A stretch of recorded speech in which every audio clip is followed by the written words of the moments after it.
dogs. We need more dogs. The Fan. Hey, what it do? I'm gonna try to be a dog today.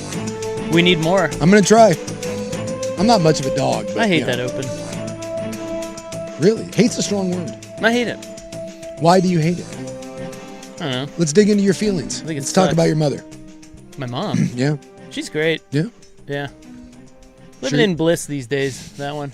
Oh, Mama Rob. Yeah. Living the dream. Yeah. I'm just saying. Most of the time you hate something, it goes back to one of your parents. Blame them. Yeah. Blame them. Yeah.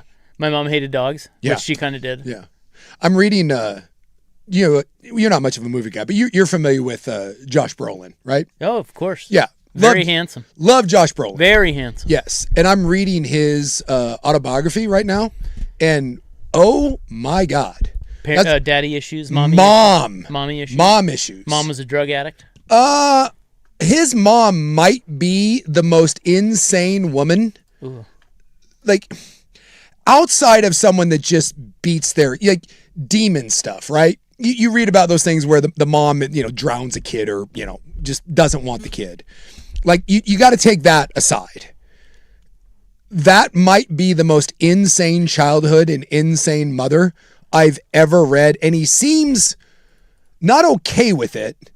He doesn't dismiss it. He understands how crazy it is, but he has a weird acceptance towards it. And it's just... Well, what's he going to do about it? He's an old man now. Well, and she died. Well, not old, but... I just... How old is he? He's in his 50s now. He's our age? I think he said he's like... So the book probably came out like a year ago. 58. He's 58. Do you think any of it's embellished? I don't know. Because I feel like when people write books that nobody really knows what really happened, you could say whatever you want and we'd believe it. I mean, it's certainly possible. You know what I'm saying? I really like Josh Brolin. He's one of my faves. So when I like reading books of, like, I read McConaughey's autobiography, and I really like autobiographies. Even if this thing is embellished 25%, it's still the most insane childhood. Well, give us a little taste. So his dad was a famous actor. Taste. You want a bump? You want a little nose clam? Well, don't you like if you? Well, you rub it on your gums to find out if it's real. Yeah, the gums. Yeah. Yeah. That's just to see. Rub it on our gums. Yeah. So the dad was famous and married this woman that he had known for 12 days. She was a hot. 12 days. 12 days. So his dad's a famous actor. Jeez. Meets this gal. 12 days later, they're married. And incredible. They moved to a little ranch up in Santa Barbara, so outside of LA. And on that ranch, the mom has wolves and bobcats. And at one point, the brother, so there's a brother, he's 6 years old.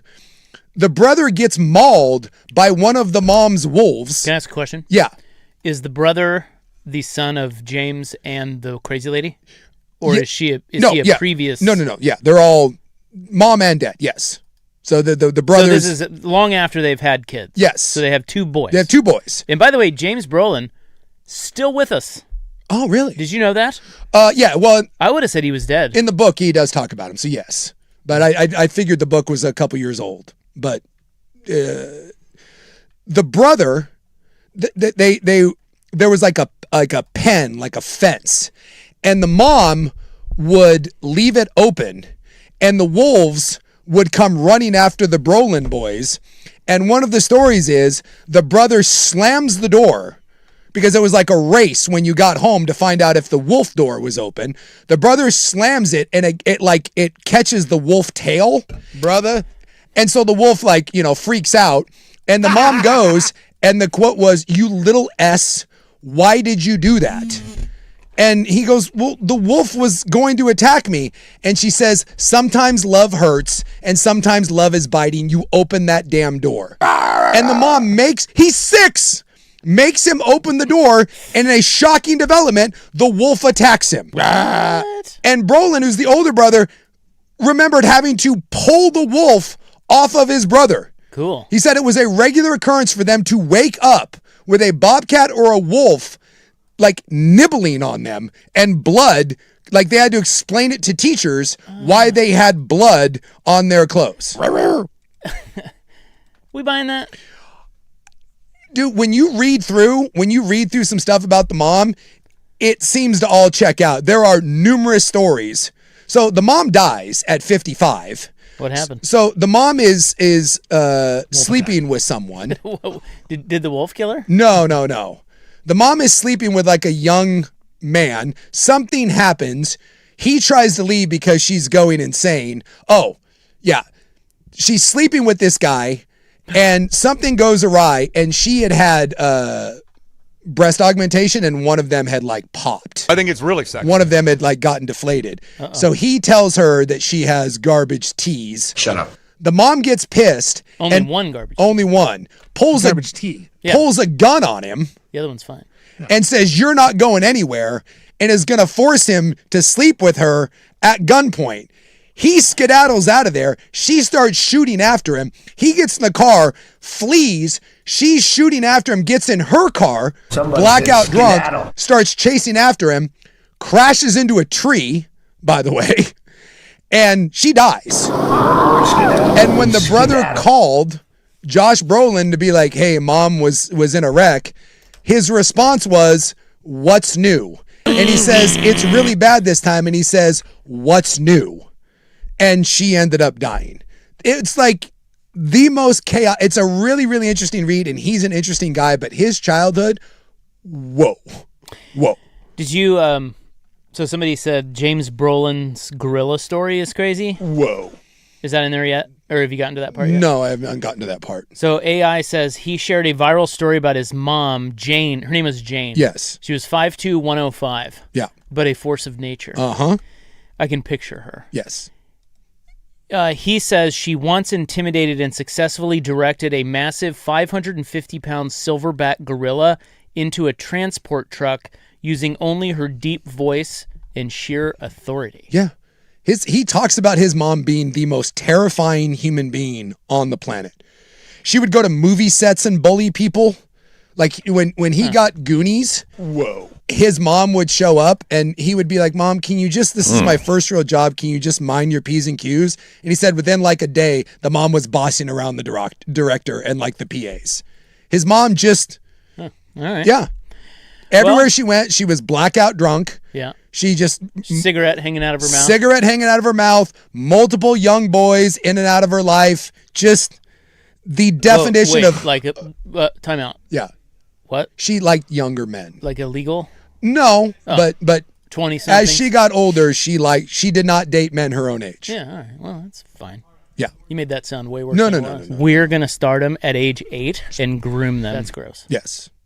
So it's just it's insanity. Absolute insanity. Well, I don't know if I buy some of it, but I give him the benefit of the doubt, I guess. Yeah. Why are we talking about Josh Brolin anyway? How did we get on that? You're reading the book. That's I was all. reading the book, but somehow we ended up.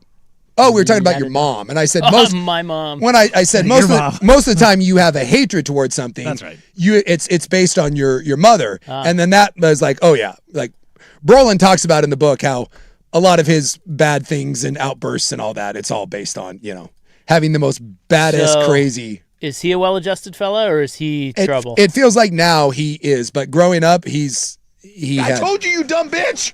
He's been in prison a couple times and Really? Yeah. Josh Brolin? Yeah, when he was young. Well, the hell of an actor though. Handsome too. One of my favorites.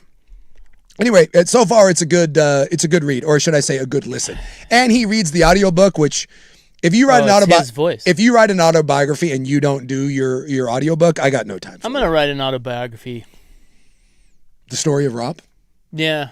And I'm going to put fake wolf stories in it.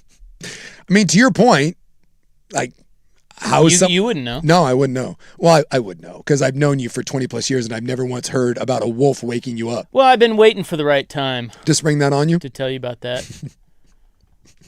Just haven't had the opportunity to.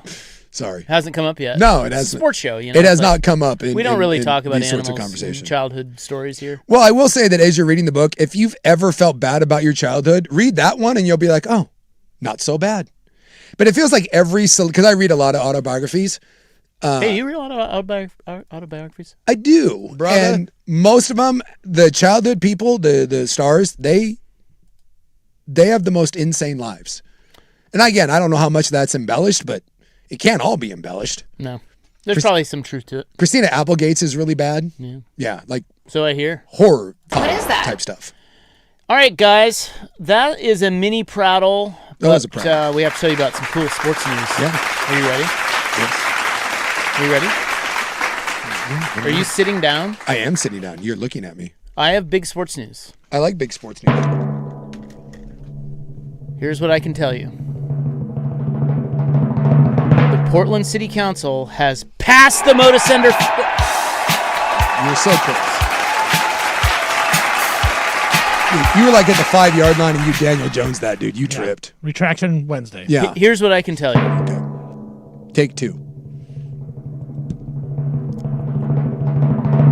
The Portland City Council has passed the Moda Hey! Center funding. Is that good? That was better. That was better. Take 2. Vote Dun, dun, dun, dun, dun. 8-4. Yes. We think. So, It's not over, but this is a big step. well, yeah. The term sheet will be a non-starter for the Blazers. Well, they already said it was. Yes, and it got worse. So now at this point, it's just a matter of will the Blazers stop being little whiny you-know-whats? What do you mean? Uh, Like bitches? Well, Is that what you're calling them? when they said that the term sheet was a non-starter, cool, we get it. It's a non-starter. whiny bitch. This one's Stop a being a non-starter. douche. But now, instead of saying it's a non-starter, you are going to be forced to come to the table and actually say what is wrong with it and negotiate down. Even the city council admitted that what was put in there isn't going to be the final draft. So 8-4, they pledge up to $120 million. Yes. Wasn't even close. Towards the arena's makeover. Yes. An additional $275 million in maintenance over the next 2 decades. Yeah. And so now what happens is, as we've been telling you all along, they were going to pass this. They did. Yep. And now the Blazers and they negotiate, not even the city councilman, the people representing the city council, lawyers. You know, Yes. now it's lawyer time where they Yes. sit around and talk about legal stuff.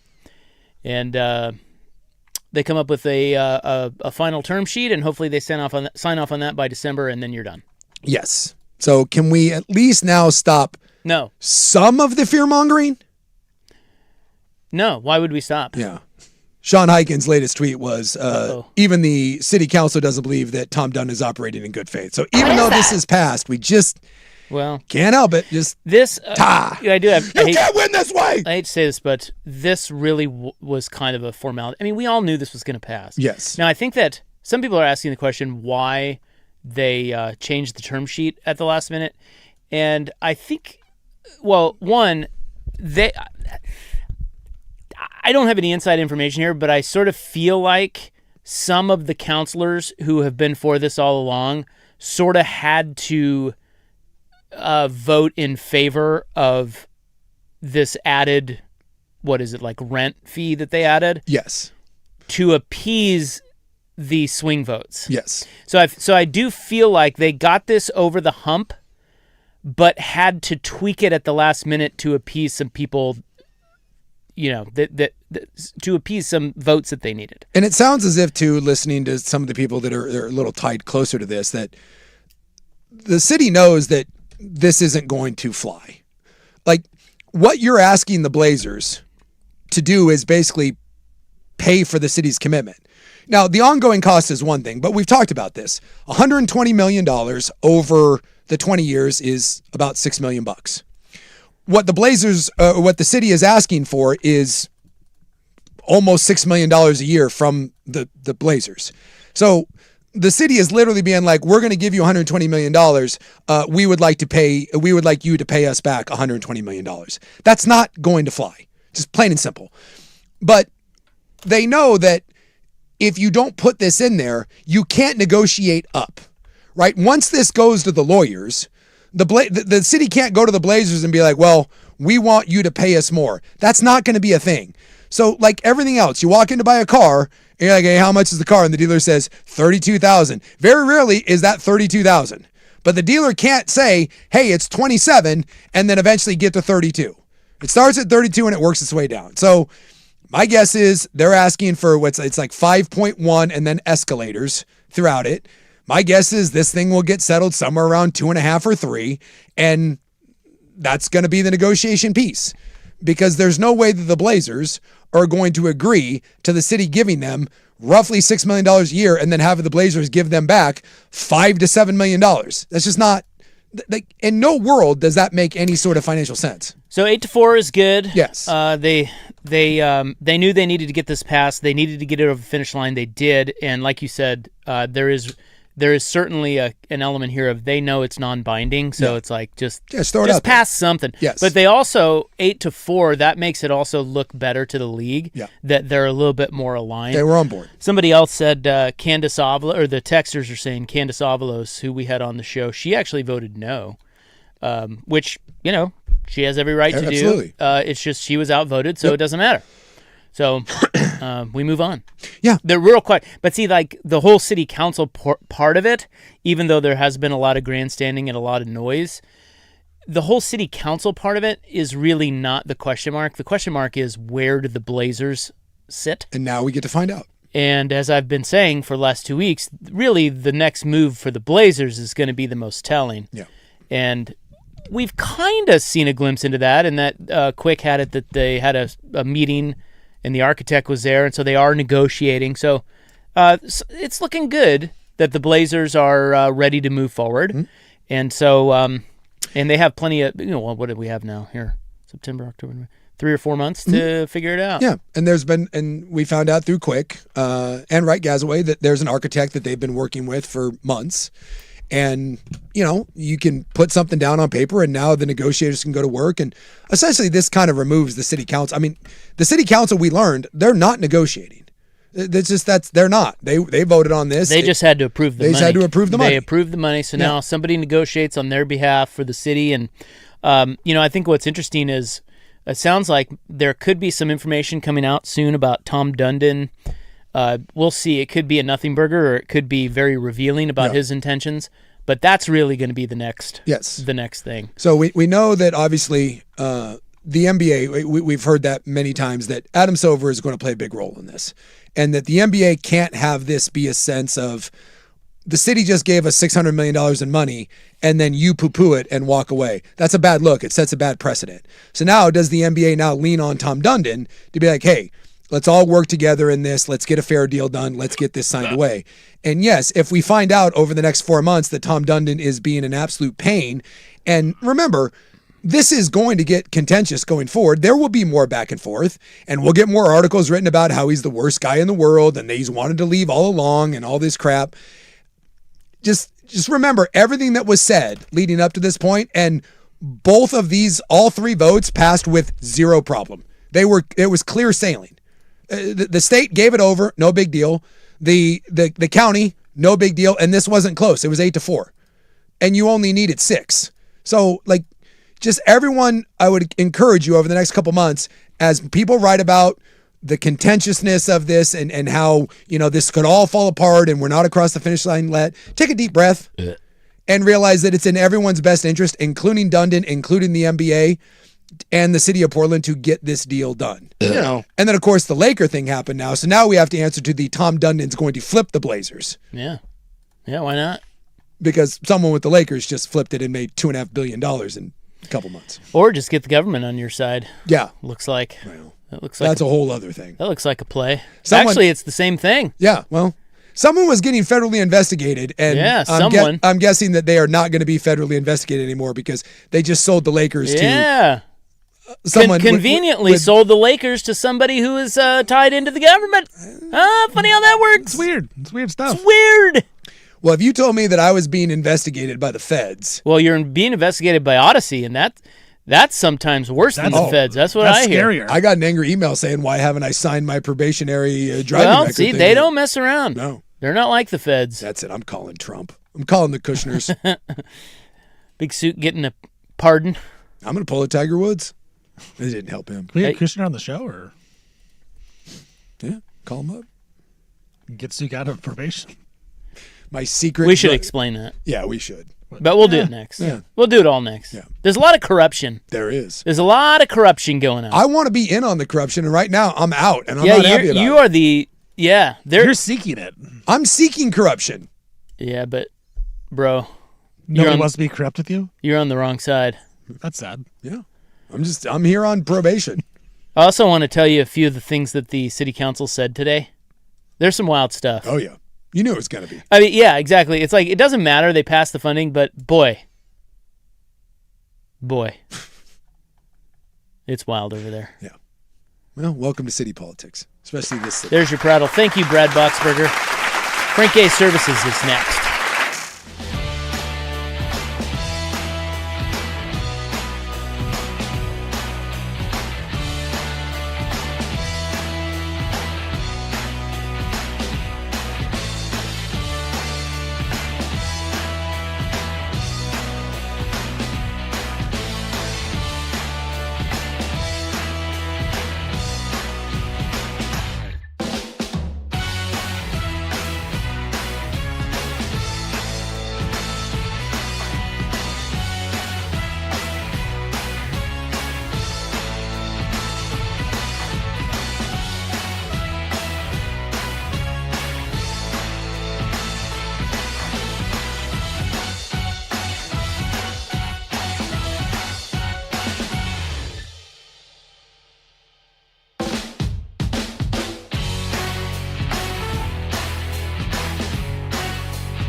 From the George McCoy and Warren Allen Sports Desk, a Sports Center update on the Fan Sports Network, 105.1 FM and 1080 AM.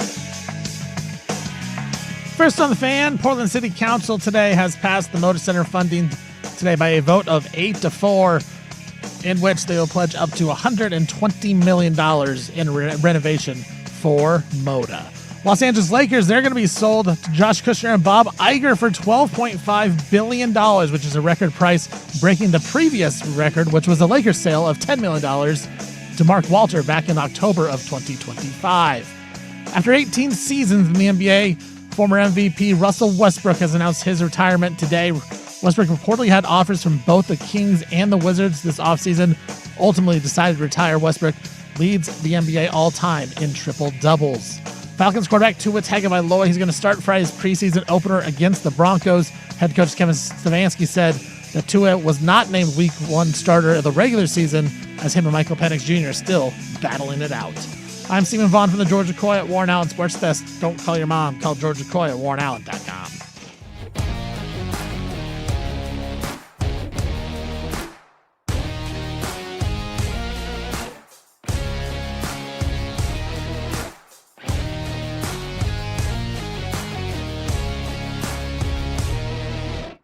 Whoa. Hey! Okay, so Blazers, the ball is in your court. Yes. See what I did there? It's like a basketball I analogy. see what you did. That's why you're the Yeah, best you know, in the it's business. It's hard. So the Moda Center funding has been passed by the Portland City Council. I want to read you a few things here. Okay. Because KGW had like a running blog. Yeah. Which I'm all for that. I don't want to watch the whole thing. It's just a lot of rigmarole. Sure. But good word, by the way. the summarization, is that the right word? The summary? The summary. The summary? Yeah. The summarization? Yeah. I don't know. Boy, I'll tell you what. I've had a real summarization myself. It's been a hell of a summer. Whatever the word is, Yeah. when they summarize it and put it in like 5 or 6 sentence, like paragraph form, Yeah. I'm all about that. Yeah. It's like the Cliff Notes, you know. Sure. I don't need to hear all of it. Just give me the important details. So they did a running live blog, okay, on kgw.com. 12:30 p.m., the work session starts, okay? Well, actually, no. It started at 9:30, but all that, whatever. You get all the way up to like 1 o'clock. Purtle Guinea. Oh, it's a great name. She pops on. She says, a deal the Blazers will agree to likely won't include every term everyone in the room wants.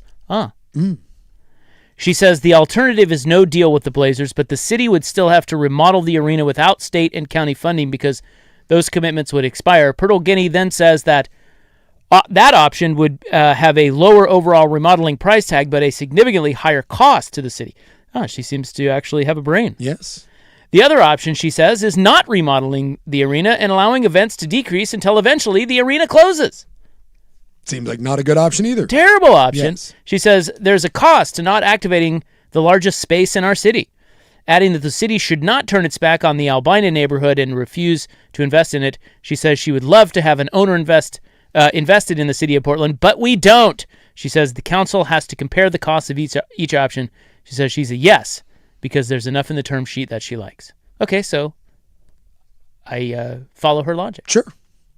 And I actually, well, you can almost. She makes sense. Well, you can always follow logic. Yes. But I agree with her logic. 106, Clark. Who's Clark? Is that the dude? Is that a guy? I'll look up. Mitch Clark? No, that's no, Mitch Green. Mitch Caitlin. Green. Oh.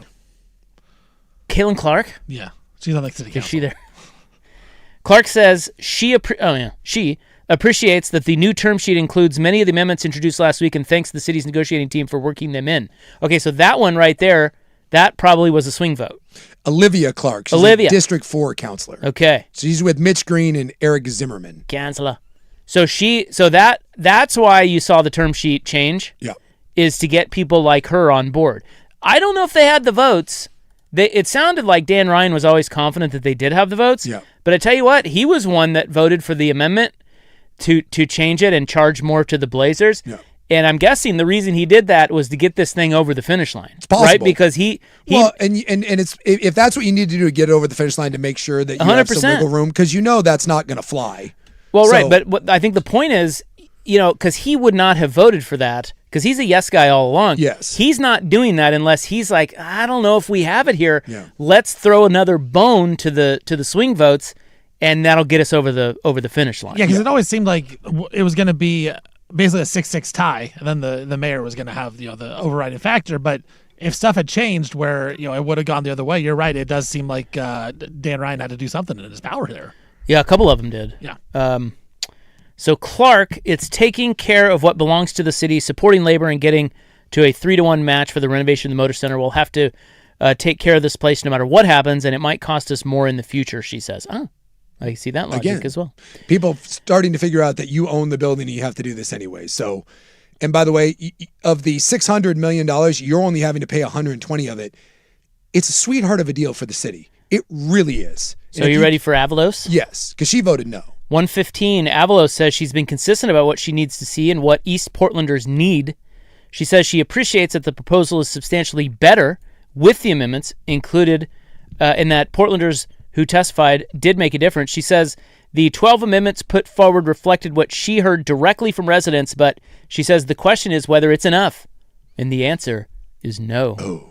She says it's not just about keeping the Trailblazers, but whether Portland is getting a fair return. She says every dollar committed to the deal is a dollar taken away from other city priorities at a time of fiscal challenges that aren't going away. And she says Dundon should be putting money into the deal. She needed to see more and is voting no, she says, adding that her vote is a message to the negotiating team. Well, again, great. Nice grandstand, because so much of that is just hogwash. This doesn't take money that's designed for something else.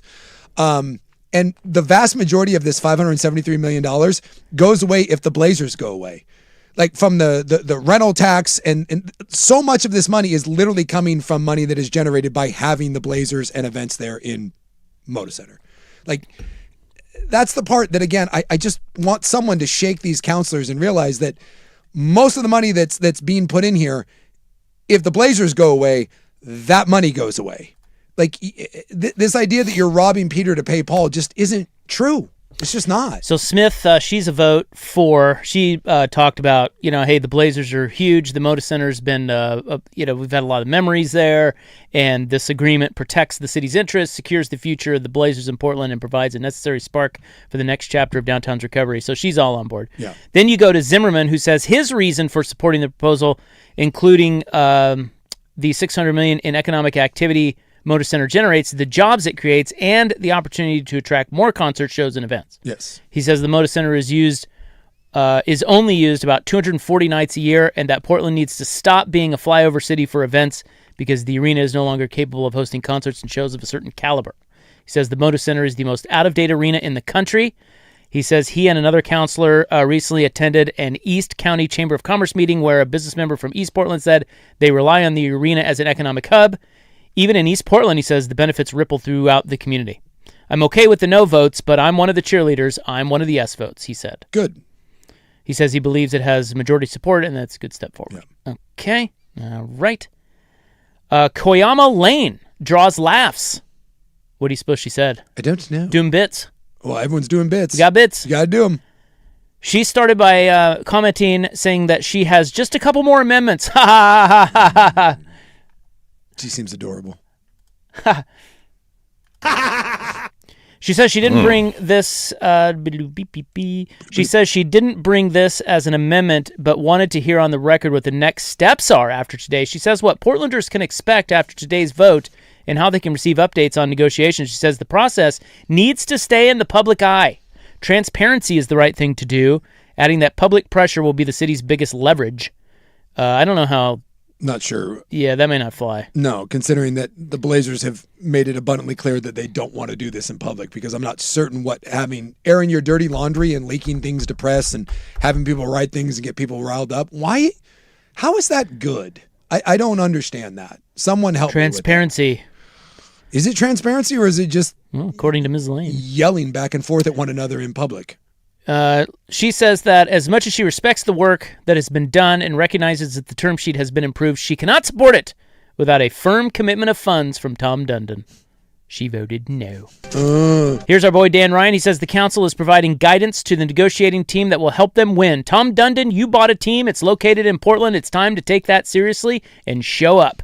There you go. Ryan says if the Blazers want revenue in the city's general fund, there's not a single scenario in which the team leaving Portland would help. He says he's been proud to vote yes today. Yeah. And I think that ultimately is the best part of this is for everyone that believes that the other side, and I mean the Blazers, are the evil handlebar twisting mustache entity that is hell-bent on ripping the team away. Now you get to find out. And if you're right, hand to God, I'll be the first one to be like, I was wrong. But I've yet to see something that leads me to believe that they're trying to rip it away. So we'll find out over the next 4 months. Because what you put forth today in the term sheet is not going to work. I keep going back to that. $120 million. Now, the ongoing expenses are different, right? Because you have those no matter what. You own the building, you're going to have expenses.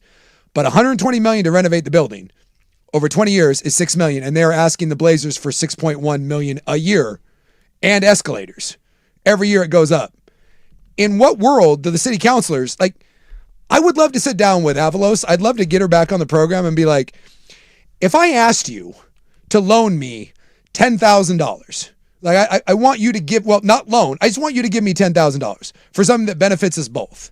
And you put me through all the tripwires, explain to me how this $10,000 benefits us. Tripwires, I like that. But eventually you come to the thing, you're like, you know what? I am going to give you the $10,000 because what you're doing here is good for all of us. And then have the nerve to be like, I want you to pay back every dollar of that. So you're not giving me the money, it's just a loan. Well, yeah, but we're still going to give it to you. No, you're giving someone a loan. Like that. Like what you're doing here with that term sheet of the $3 million in property tax and then the $3.1 million in rent, you're not giving them money. You're just you're financing something. Here's two more. Murillo, she was a no vote. She says this deal is no different from other stadium deals and will not be the first to provide a public benefit to a city. She says they think we as legislators are stupid. I am afraid today that we are proving them right. She says the deal will include cuts to public safety, parks, and public services. She says she believes the deal would fail if it went to voters and that she cannot, in good conscience, move forward with it. But we haven't heard one thing that will be cut. You know what I think's wild? She said, public safety. They think we as legislators are stupid, and I'm afraid today we're proving them right. That's the exact opposite reason we think you're stupid. Yes, 100%. Isn't that wild? That tells you how big the chasm is between the perception of why they're stupid and why they're really stupid. Yeah. You know what I mean? 100%. And that's wider than I thought. Yeah. Like I thought a lot of them had awareness that, look, we're quirky and we have some different values and this and that. That's off the reservation right there. To say that, like she thinks that voting this money through is why people think they're so dumb. Shocking to me. That's wild. And the idea that public safety, in what way? Well, I think she's talking about the funding. Yeah, but we talked to Dan Ryan about that. Like, there may be things that, again, get put on hold, public work money, but this is not the general fund. This doesn't affect police. This isn't, that's not what this is coming from. I feel like sometimes, like, we literally make up stories. The government makes up fairy tales about the evils of what this will do. And when you sit down and listen to someone that actually gets into the weeds of it, you're like, well, none of that's true. So you remember Canal? He's a guy who's been against it, or at least they were trying to convince him. Yeah. He was the last one before Dunphy and then the vote. Canal said counselors have been told hyperbolic things about this deal. He says he doesn't think the term sheet is the best ever or the worst ever. He says he has gone back and forth, but is comfortable voting yes on the non-binding proposal because the amendments that were added. See, there's another one. They got his vote with that amendment. That's a key. Despite the problems that still need to be addressed between now and December. Isn't it crazy that they basically voted through something that pays them back all the money that they're giving, and yet they're still acting as if the city is like being forced to do something that they don't want to do, and it's very uncomfortable? Meanwhile, the county and the state are providing the vast majority of money for this.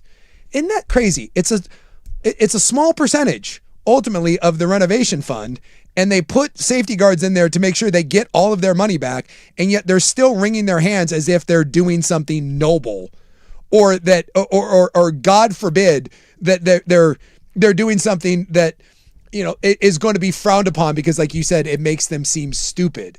In what world are they living in? Canal says a yes vote doesn't lock anything in.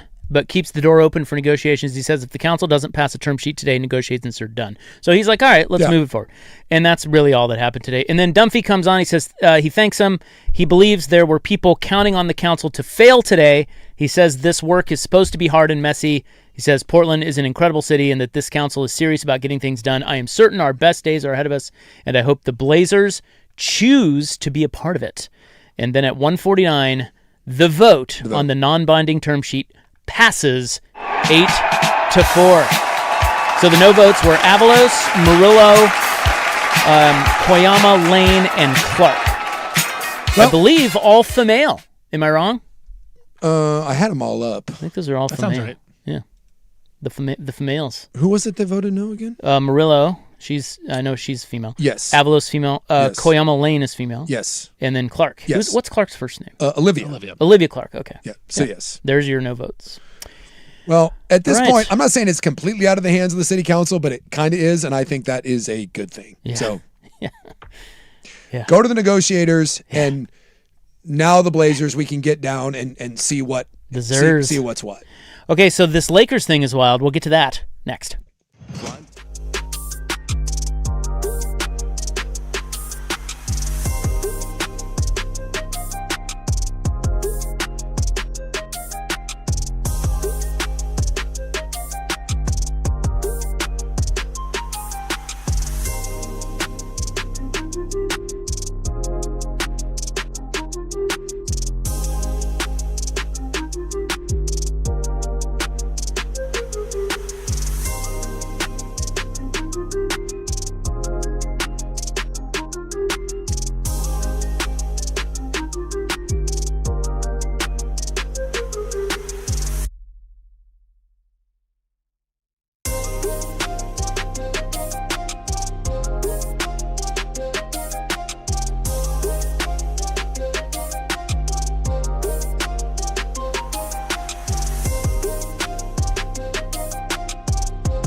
It was a big injury, the first notable fall camp injury for Oregon.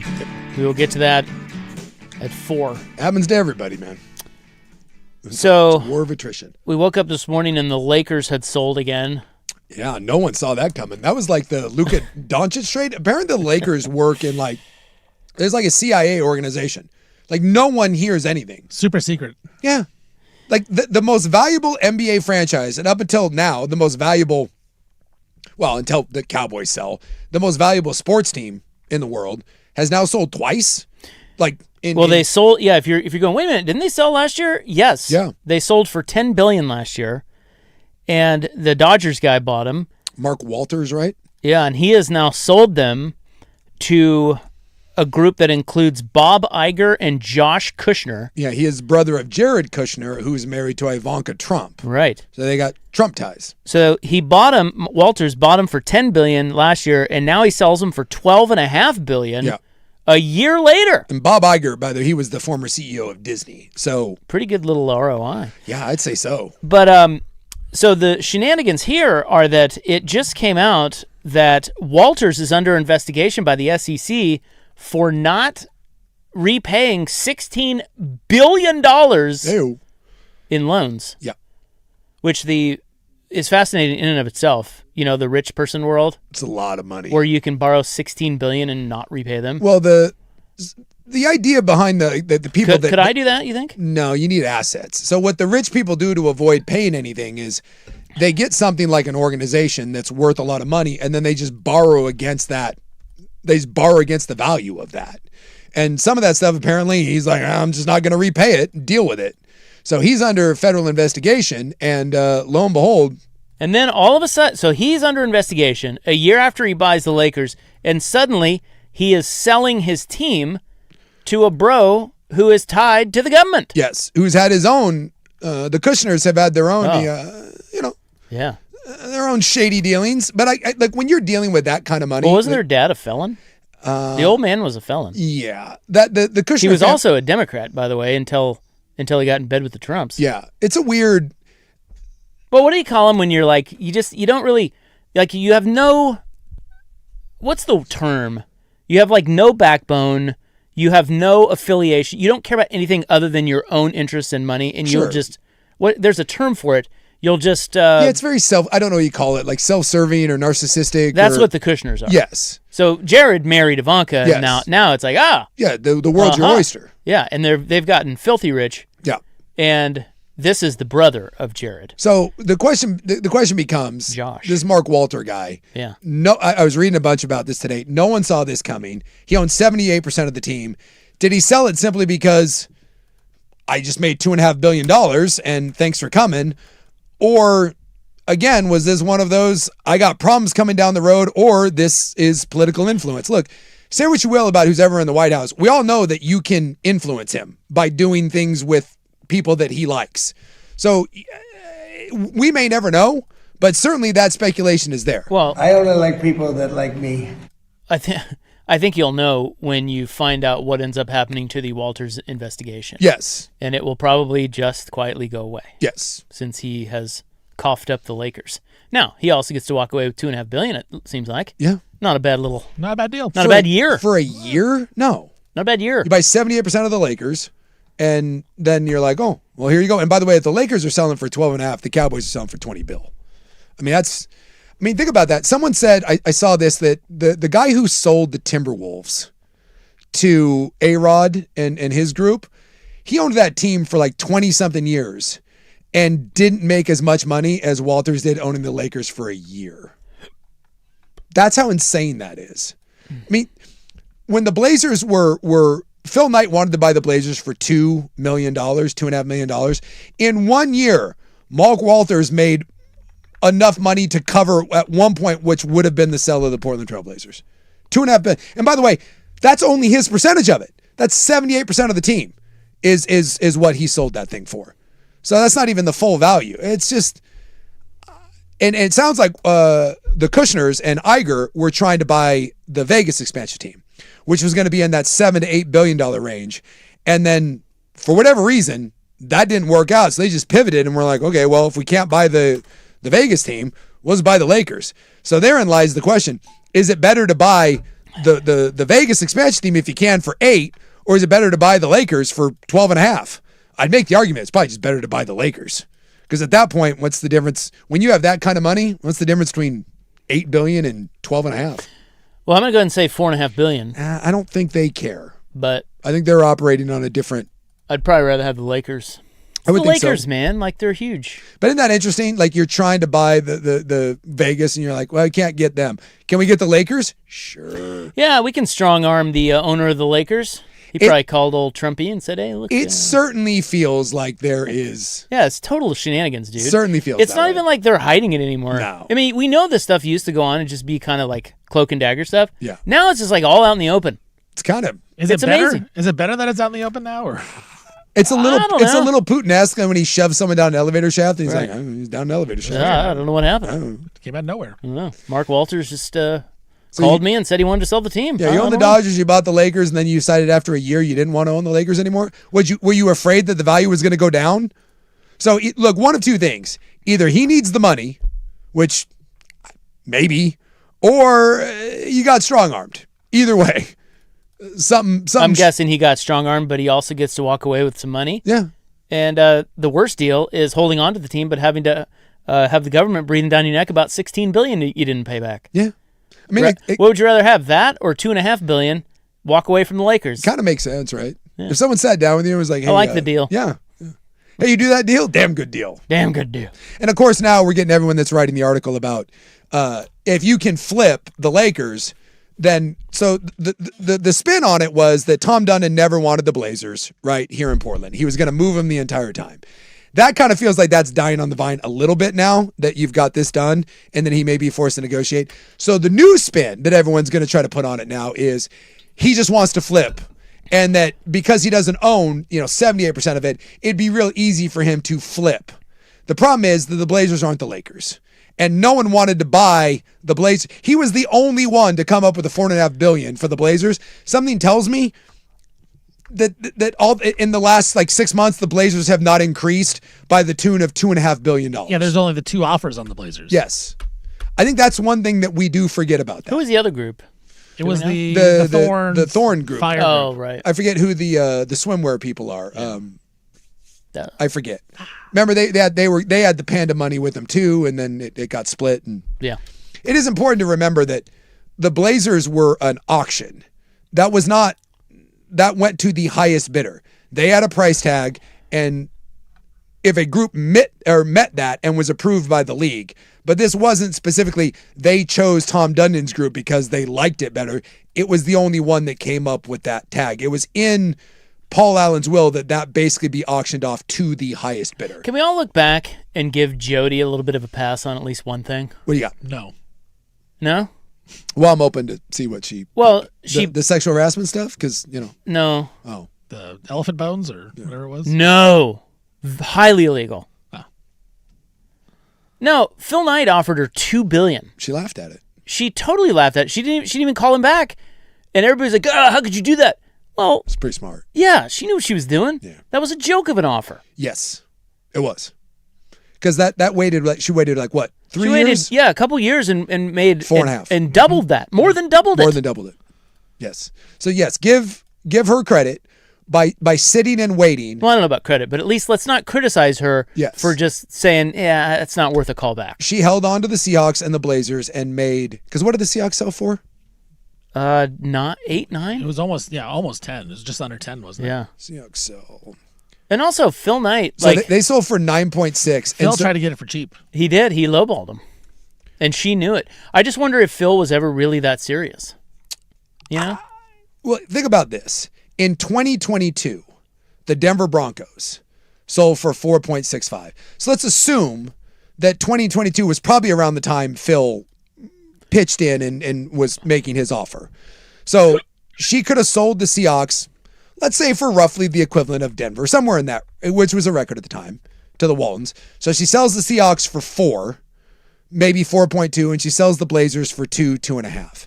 She waits 3 years, and instead of making $6-7 billion, she made more on the Seahawks sell alone than she would have made by selling them both together had she sold it in 2022. She turned... Yeah, June 2, 2022. 22, was yes. Phil Knight's offer. So she turned a $5+ billion profit on the Seahawks, and she turned a $2.5 billion profit on the Blazers by waiting extra than what she would have. I just wonder, do you think... That's very smart. Give her that credit, yes. Do you think Phil Knight ever considered jumping back into the game? From what I've heard, and not that I have like super inside sources, no. Yeah, he didn't? No.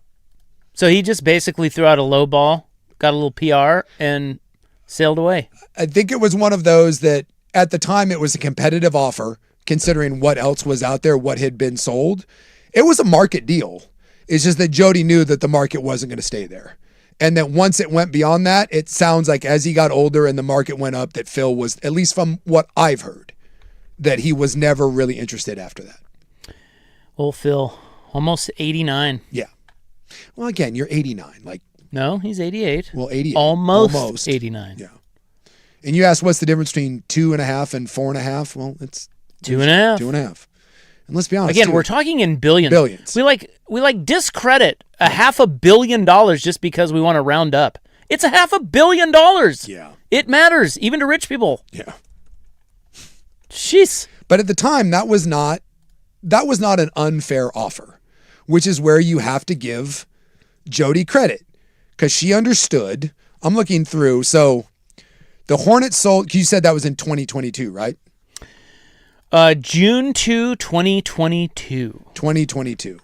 So yeah, like that was about what NBA teams were selling for right around that. But she knew she expansion was coming. Yes. And a new CBA was coming, Yes. which is why it's a little disingenuous. I mean, I don't think it was a great offer. No. And she knew that. And that's She why knew. she didn't call him back. My guess is had Phil said 4.5, Yeah. I'm guessing she answers. Maybe they'd listen. She answers that phone call. All right, the Gobbler is next. The first notable fall camp injury at Oregon.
From the George McCoy and Warren Allen Sports Desk, a Sports Center update on the Fan Sports Network, 105.1 FM and 1080 AM.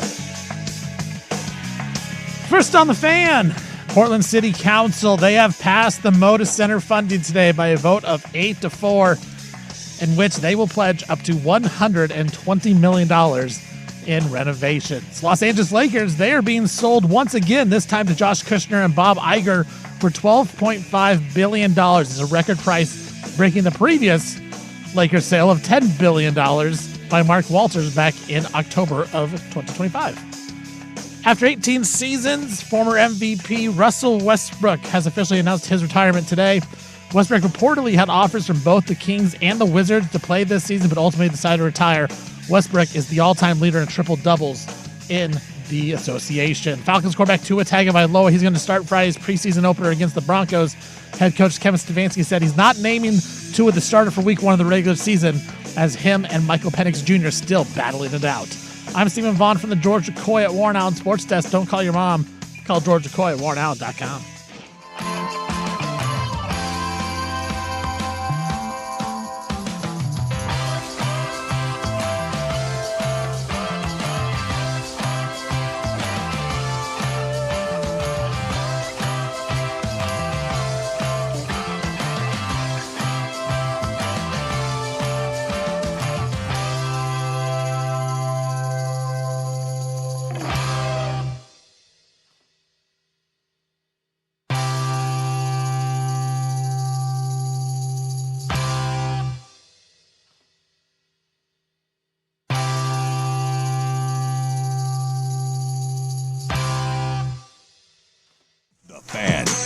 All right, welcome back. Time for the Gobbler, but first, we've been juggling way too many balls, and we forgot to tell everybody why you're on probation. Oh, yeah. Because you hit us with that at the end of last night's program. You really buried the lead with that. Well, I'm officially at war. Yeah. With Odyssey. Odyssey. And it's about time. Yes. Choose your sides, everybody. Choose your side. Well, I'm on Sook's side because I can't stand this dumb company. No. So Audacity?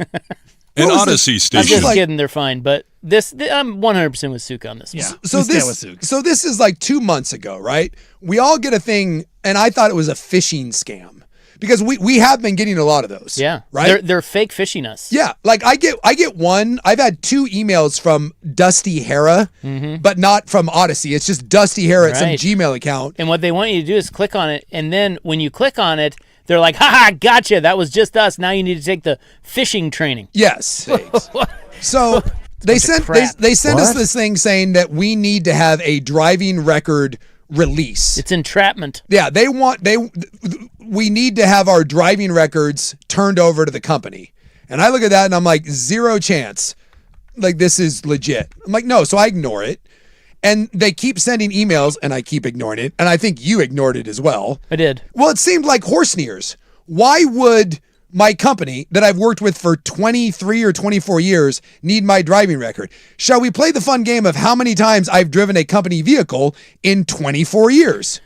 I don't know how many you have, but I have driven a company vehicle twice. Oh, that is 2 more than I have. Well, I used to drive the fan truck. Oh, yeah, that was the Ashley Judd incident, right? That was one of them. That you should be investigated, not me. Why? You tried to kidnap Ashley Judd. I was coerced. Well, you were That involved. seems And- worthy of being investigated. It didn't work. No. So eventually I get this thing saying you need to do this or else. And I asked the bosses, I said, do we have to do this? He goes, yeah, it's legit. And I'm like, oh, for God's sake. So I fill it out, send it in. Well, it turns out because my license is a Washington license that I have to fill out a separate form releasing all my information to them. And I feel a little uncomfortable doing this, but Dusty's like, dude, just do it. Get it over with. We're all doing it. I said, fine. So I fill out this form that releases all my information and I send it to him. Well, it turns out that if you have 2 tickets, and I just got my second one with a speed camera, which I don't even think is a real ticket. I'd like to point out I have no accidents. I have no DUIs, nothing like that. I have 2 tickets. I feel like that was a shot at me. No, not at all. Wow. But I have no... Catching strays over here. I don't have any speeding tickets. You have no speeding tickets? I have no problems here. The camera ticket seems like it's almost like the bubble title. Yes. Does it count? Yes. I don't think it does. So I got a ticket. No one really caught I you. got a ticket 3 years ago going to Bend, and I got a speeding ticket on like Lombard or Columbia, like a It's month. like or, you need to slow down. apparently, and so Odyssey ain't having it.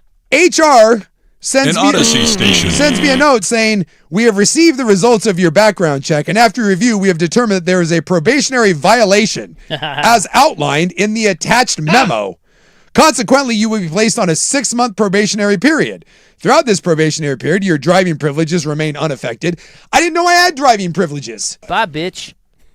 Yeah, operationally, I'm still authorized to operate a vehicle on behalf of Odyssey. So is driving my car, is my question. When I drive my personal car to the office, am I on your behalf? And then it says that if I receive any violations, moving or otherwise, during my period, it is imperative that I promptly report that information to HR. So now you're telling me that if I get a parking ticket, now I have to call HR and tell on myself? Self-report. Yeah. And so this is not going to work. And so I have let it be known to the people sending these emails and to the boss that we've gone a bridge too far and I'm drawing a line. And not only go F yourself, but whatever sort of driving privileges I have, feel free to revoke them. Yes. You're not getting my driving record. You're not getting my personal information. By the way, I pull back the consent of you checking my driving background. No. And go ahead. Whatever you have to do to not have me drive a company vehicle, you don't get to check on my driving record for the next 6 months because I'm on, quote, probation. Because What you want from me? 2 speeding tickets. Now, as you can tell, I'm a little bothered by this. Well, And then I got an email today saying that I better sign it by the end of the day. Just a reminder, I have to sign my memo by the end of the day. No, I don't. Make me. And I have responded with my own email that's a bit terse, if you will, saying that, I'm going to need a nice meeting here between you, me, and the bosses to explain why exactly that I'm on, quote, probation, and that I have to tell on myself if I get another ticket over the next probationary period. I'm not okay with this. you're finally understanding why I've been fighting the tyranny of Odyssey all these years. You have. And You're now welcome. I'm on board. You're welcome. This is ridiculous. This is just the tip of the iceberg. They've been doing this crap for years. Yes. Yeah. By the way, who was the LSU? Was it Will Wade? Infringing upon our freedoms. Yeah. Was it Will Wade that decided he was done? He was not on probation? I would like to say that I am Will Wade at this point. I'm not on probation. By the way, we don't even have station vehicles. No. So I don't even know what this is about. No. We cut those from the budget. There's not a single one. So what's the point? I just love that, hey, Just in case. even though I'm on probation, I think it is just in case. don't worry that I'm on probation. My driving privileges are unaffected as of yet. You're just warning me. They're threatening you. But it's imperative Well, that if I get any violation, I need to let You them must know. sign today or else. Dude. This is how these companies waste time. Yes. And manpower.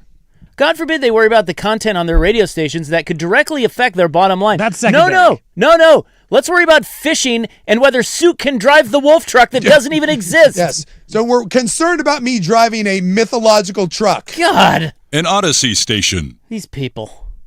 Yeah, this is not. I'm You not. have came to the jobs. wrong You have company. jobs for people. You came to the wrong company, Vaughn. Let's get out of here. You pushed me. You pushed me long enough. Let's start our own podcast. Yes. Finally, I got Suk on board with leaving this company. He's been fighting me on that for years. Yeah. This was a bridge too far. I won't read the email that I wrote back, but let's just say in no uncertain terms, we're not signing that. No. All right, we got to get to And I've the. sicked the fan man. Dusty was like, "Yeah, I'm going to reach out to her." I'm like, please do.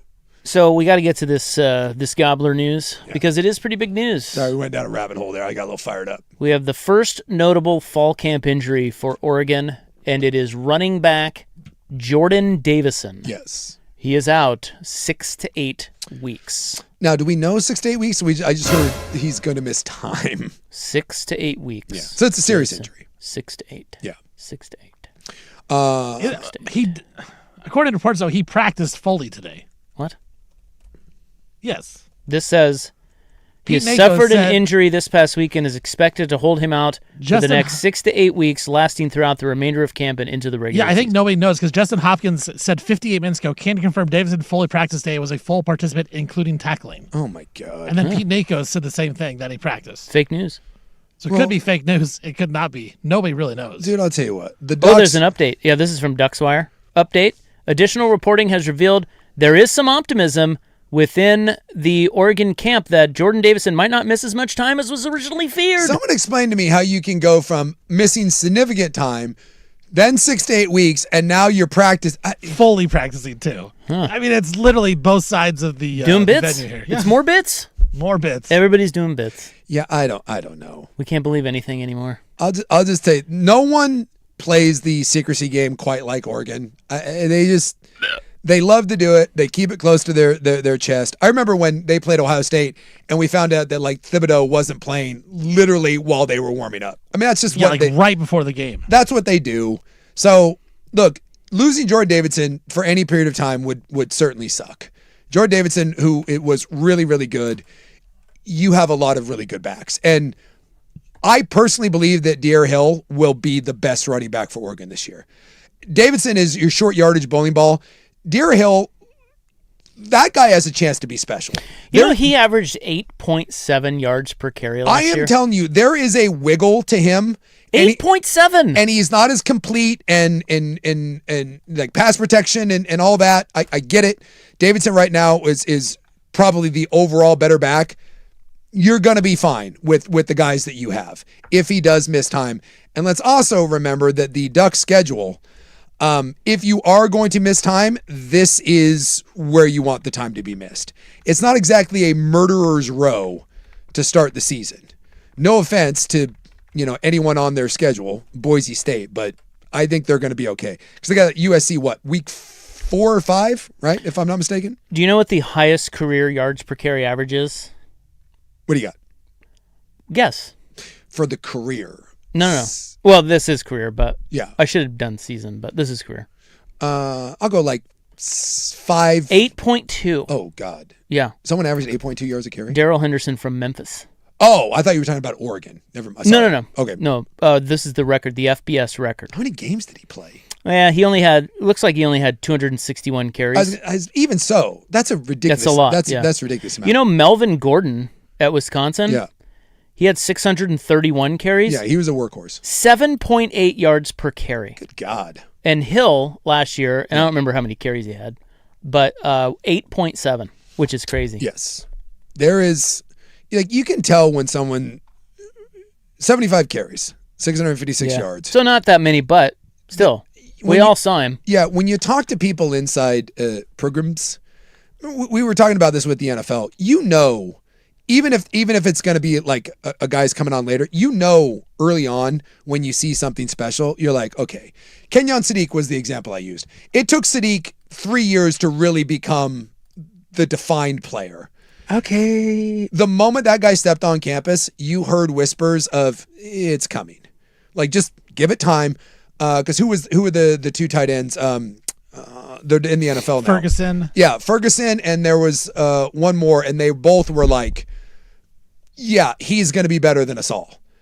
Like, it took a while, and those are the sorts of things you hear about De'Aaron Hill. Those are the whispers you hear.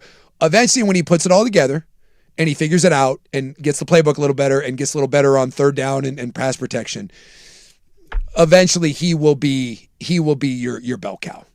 So you got some depth there, but I don't know what to make if Davidson was fully pricing. Someone said maybe there was a typo from 6 to 8 weeks to 6 to 8 minutes. Yeah, it sounds like it's fake news. So he was out. He was out 6 drills. And you talk about those running backs like coming out of nowhere. Basically, Mekhi Hughes was supposed to be the guy last year. They got him in the portal at Tulane. They ran him out of town because these guys just passed him right away. Yes. Totally. That's how good they were. Yes. Yeah, they're loaded. Yeah. Where did Hughes go? He's at Houston now. Oh, is he? Yeah. Because that's Willie Fritz is the head coach. Yeah. He was his coach at Tulane. So he's going to run all over the Beavers. Yes. It is kind of crazy that he was supposed to be like one of the number one backs. Ought to from Cal to Oklahoma, same thing. Like sometimes the transfer portal, you go in there and you find out. Hughes is like the only guy that the Ducks haven't hit on in the portal. No, he's just a big whiff. Yeah.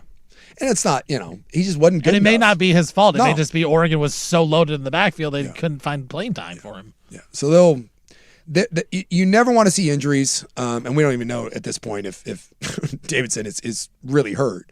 But that is a position of depth that you would think that they'll be okay. And Yeah, again, it just sounds like they jumped the gun on the severity of yeah. it. And you got a month. Like I said, USC is the 4th game. You got a while. No offense, but you don't need him to win Portland State or Oklahoma State or something like that. You'll be all right. Okay, that is your college football points gobbler. That's all we have time for. That and Sook's probation story, of which we will keep you posted. Yes. As of right now, I'm refusing to be on probation. I think most people are on your side Yes. after hearing the whole story. I'm pulling a Jim Harbaugh and like, you're on probation. No, I'm not. Well, it is corporate overreach. It seems that way. There's no question. So now you're concerned about my driving record, even though I don't drive for you. And my driving record consists of 2 tickets. Not like, by the way, because there's like levels to the speeding tickets. They're not like 120. I believe this one that they got me on the speed cam, I was 13 miles an hour over. Oh, no. What are you going to do? How dare you? You Also, should have got me going around that homeless guy at the intersection. The listeners have a message for Odyssey. They would like Odyssey to fix the piece of crap app before putting you on, worrying about you being on probation. Thank you. And I do feel like that would be a nice use of their time. But I don't know. We got to make sure Sook can't drive the truck that doesn't exist. Yes. To be fair, I had my eyes on it for a while now. they're certainly on it. Yeah. You've been watching it. You've been watching An that Odyssey truck. station. Yeah, so we don't have the truck, right? It's gone. I don't think we have a It I've used never to be seen it. out there. I've but- never seen it. I've never seen it. Like since we moved over here, I have no idea. Yeah, no, it was out in this parking lot for a while. Oh, well, it's not there now. Yeah, somebody stole it. Streetman. Probably. By the way, did you know that there's a shutdown like 2 blocks from here? What happened? What do you think happened? Someone got shot? Well, I don't know, probably. Oh. Or stabbed or something. The BTJ's office got shut down. A guy outside the Keller got clipped. By the way, you know what? I'm going to sue Odyssey. They're on probation. Yeah, because they're putting us in harm's way Can over we here. put them on probation? Look, we've got crumbling buildings across the street. We got the street shut down because of a stabbing. I'm putting the system on trial. Come on, Odyssey. I'm unsafe. I can't have Sook drive me home. I'm not. I can't drive. I'm dead. By the way, guys, I'm not going to be in tomorrow. I don't know how I'm supposed to. I don't feel like I can drive. I'm worried. If I get another ticket, I can't guarantee that I won't get another ticket. I feel like I should stay home. You're on the clock. You can't drive. No. For 6 months. Right. I'm taking a 6 months leave of absence. It's insane. All right, in the news is next, I think, right? Yes. Is that right? You are Is that correct. where we're at? Yes. Yeah, we do have a shutdown here in northwest Portland. Dude, stuff's getting wild out there. Well, yeah, it's this. You know, the city's. I mean, Streaming or burning down buildings. I People listen to you talk about how great it is. It sucks out there. It's a dump. I love this city, but it's, It's got some problems. I tell you about my windows, Problems. Well, at least you're gonna be off the streets. Thanks to Odyssey. We're a little bit safer. with Odyssey Sook off cleaning up the streets. Where was this a week ago when my windows got smashed out? Huh? Where Yeah, was you your should tell concern them then? about that. Do I have to report that? Do I have to report the streetmen breaking out my windows? That's right. Safety. Freaking bitch. Also, goats are taking TriMet now. It is wild out there. Boy. Those items next.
Now, from the George McCoy at Warren Allen Sports Desk, a Sports Center update on the Fan Sports Network, 105.1 FM and 1080 AM.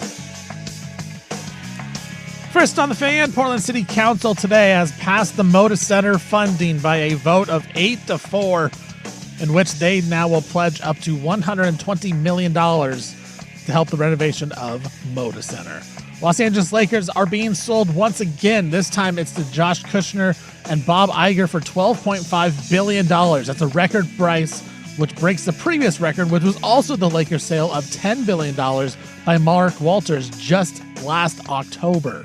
After 18 seasons in the NBA, former MVP Russell Westbrook has announced his retirement from the league. Westbrook reportedly had offers from both the Kings and the Wizards to play next season, but ultimately decided to retire. Westbrook is the all-time leader in triple-doubles in the NBA. Falcons quarterback Tua Tagovailoa, he's going to start Friday's preseason opener against the Denver Broncos. Head coach Kevin Stefanski would not name Tua the starter for the regular season, as him and Michael Penix Jr. still battling it out for that job. I'm Stephen Vaughn from the George McCoy at Warren Allen Sports Desk. Don't call your mom. Call George McCoy at warrenallen.com.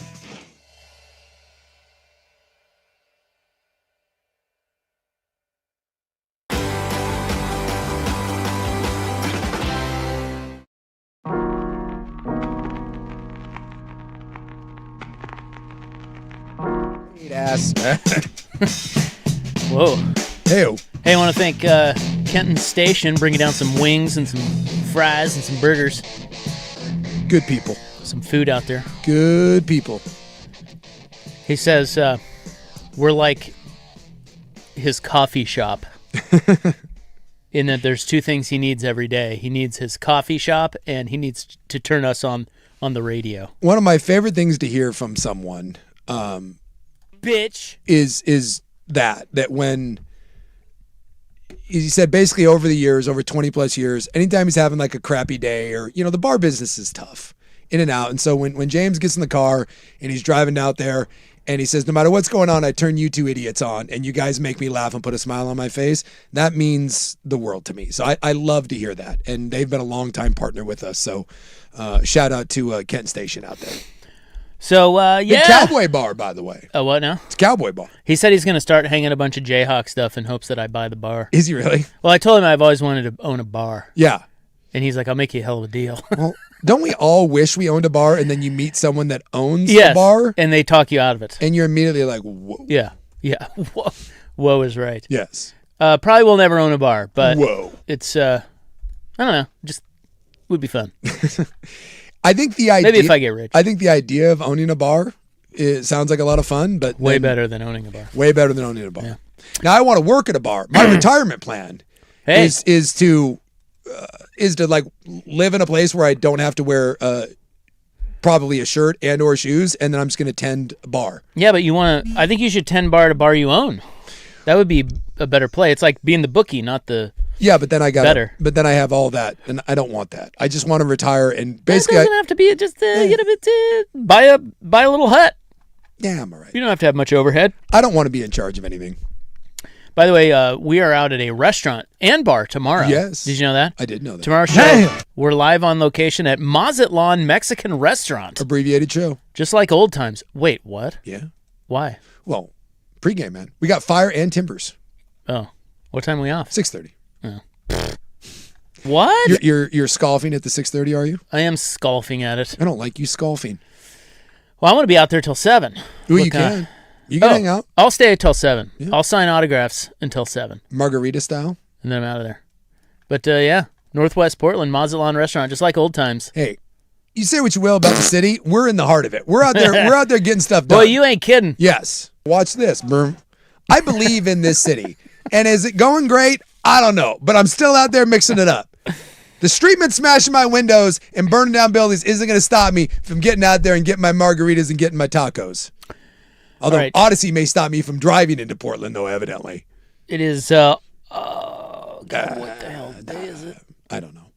It's Wednesday. It's August 12, 2026. It's time now for In the News. I'm your noted newsman. Hello. Whoa. Thank you. It is brought to you by the Advocates, injury attorneys at advocateslaw.com. Today is Baseball Fans Day. Oh, I didn't wear my Mets hat. Shout out to all you baseball fans. I tell you what, I was just having the thought today. Baseball's getting good. Is it? Not if you're a Mariner fan. Not if you're a Mets fan. No, it's ramping up now. Only just now. Only just now. Baseball's great. I mean, that's the beauty part of the baseball season. By the way, M's up 3-0 on the Yankees. The beauty part of the baseball season is you can kind of ebb and flow throughout it. Check in, check out. You just kind of wait for, like you said, you wait for it to get good. And now we get into the big, as the Vince Lombardi Packers used to say, it's time for the big push. It is also World Elephant Day. Oh, love a good elephant. I love a bad elephant. Oh, I don't think you want to love a bad elephant. Elephants are terrifying. I love all the elephants. Yeah. Good or bad. I feel bad because the only time I've really interacted with an elephant was when I was over in Indonesia, and it was one of the coolest experiences ever.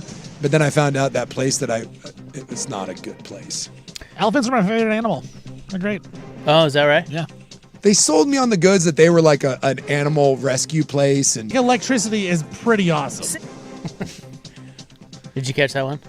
That was while you were gone. no. Dinosaurs are awesome.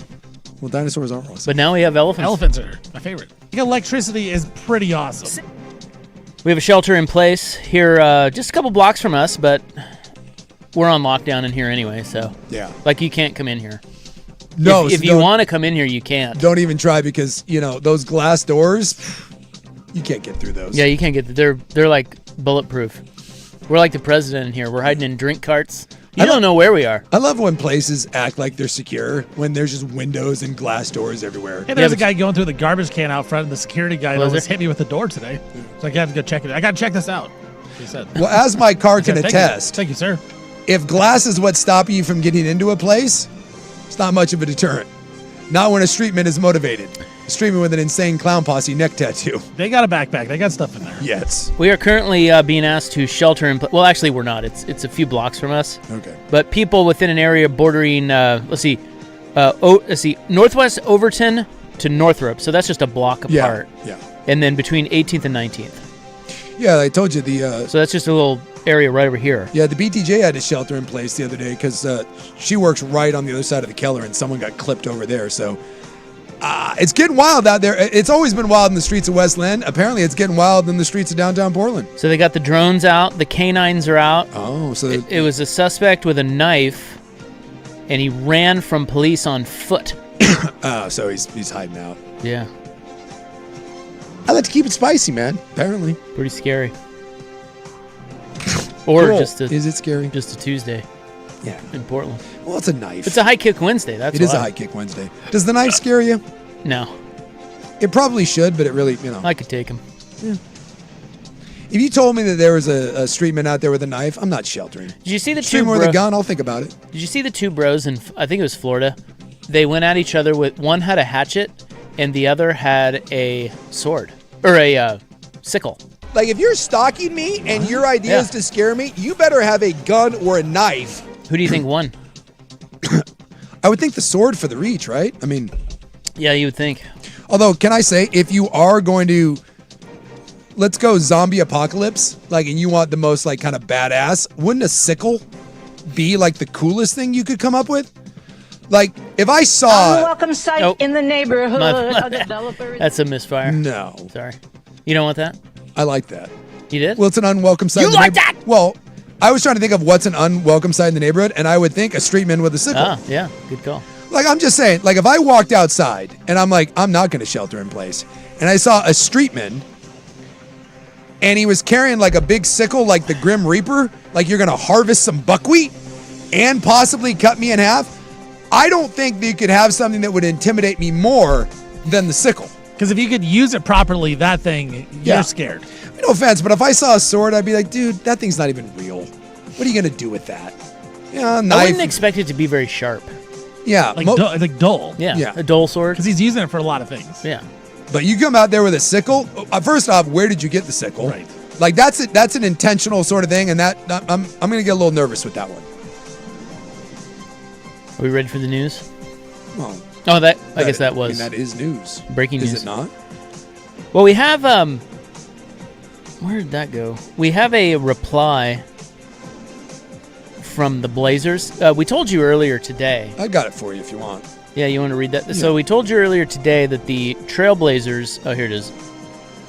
the city has voted through the $120 million to help renovate the Moda Center. Okay. Do you believe? So that happened. Yeah. They voted it through 8-4, the final vote. Yes. So now the hard work begins. So they have to come to terms with the Blazers.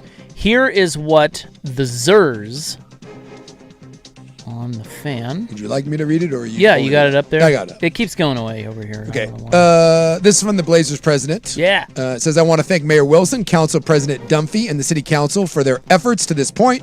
We appreciate today's actions and acknowledge there is still meaningful work ahead as we continue negotiations. Our goal remains the same, to reach a deal that allows the Blazers to succeed on the court and as a business, supports a thriving Portland economy, creates a path for the team to remain in Portland for decades to come. We look forward to continuing to work with the city's negotiating team in good faith, addressing the issues that remain and finding a resolution that allows us to move forward together. It's actually pretty neat. That from Dwayne Hankins, the president of Business Ops. So $3.1 million in rent, $3 million property tax offset payment, $120 million for reno, $275 for ongoing CapEx. Yes. Overruns would be the Blazers. This again, none of this is going to be the final deal, but this is what the city wants. Overruns, cost overruns would be on the Blazers, and final approval on the renovation plans from the joint authority. Yeah, it's going to be Those are some of the things they That's want. going to be some of the things they put in there. But the city even acknowledged that some of those things are probably far-reaching. But you start high, you negotiate down.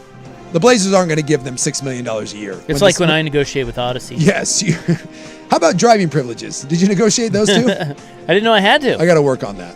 See where that goes. Did you see that? Well, we'll have to take a break. And then when we come back, I'm going to tell you that things are going so great in Portland that goats are now taking TriMet That makes me happy.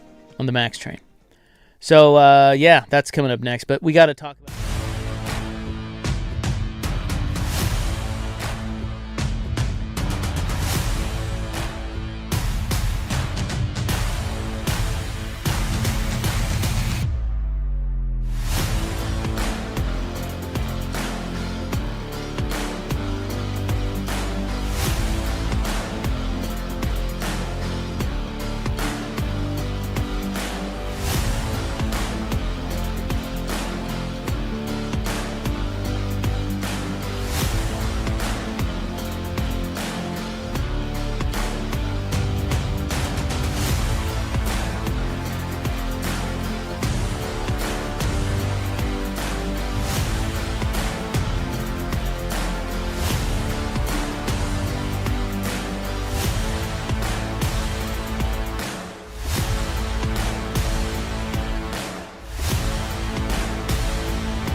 All right, welcome back. Pleased to have you along. This is In the News for August 12, 2026. Okay. Goat news. Love a good piece of goat news. A video posted to TriMet social media shows two goats wandering Portland, and they were spotted boarding a TriMet bus.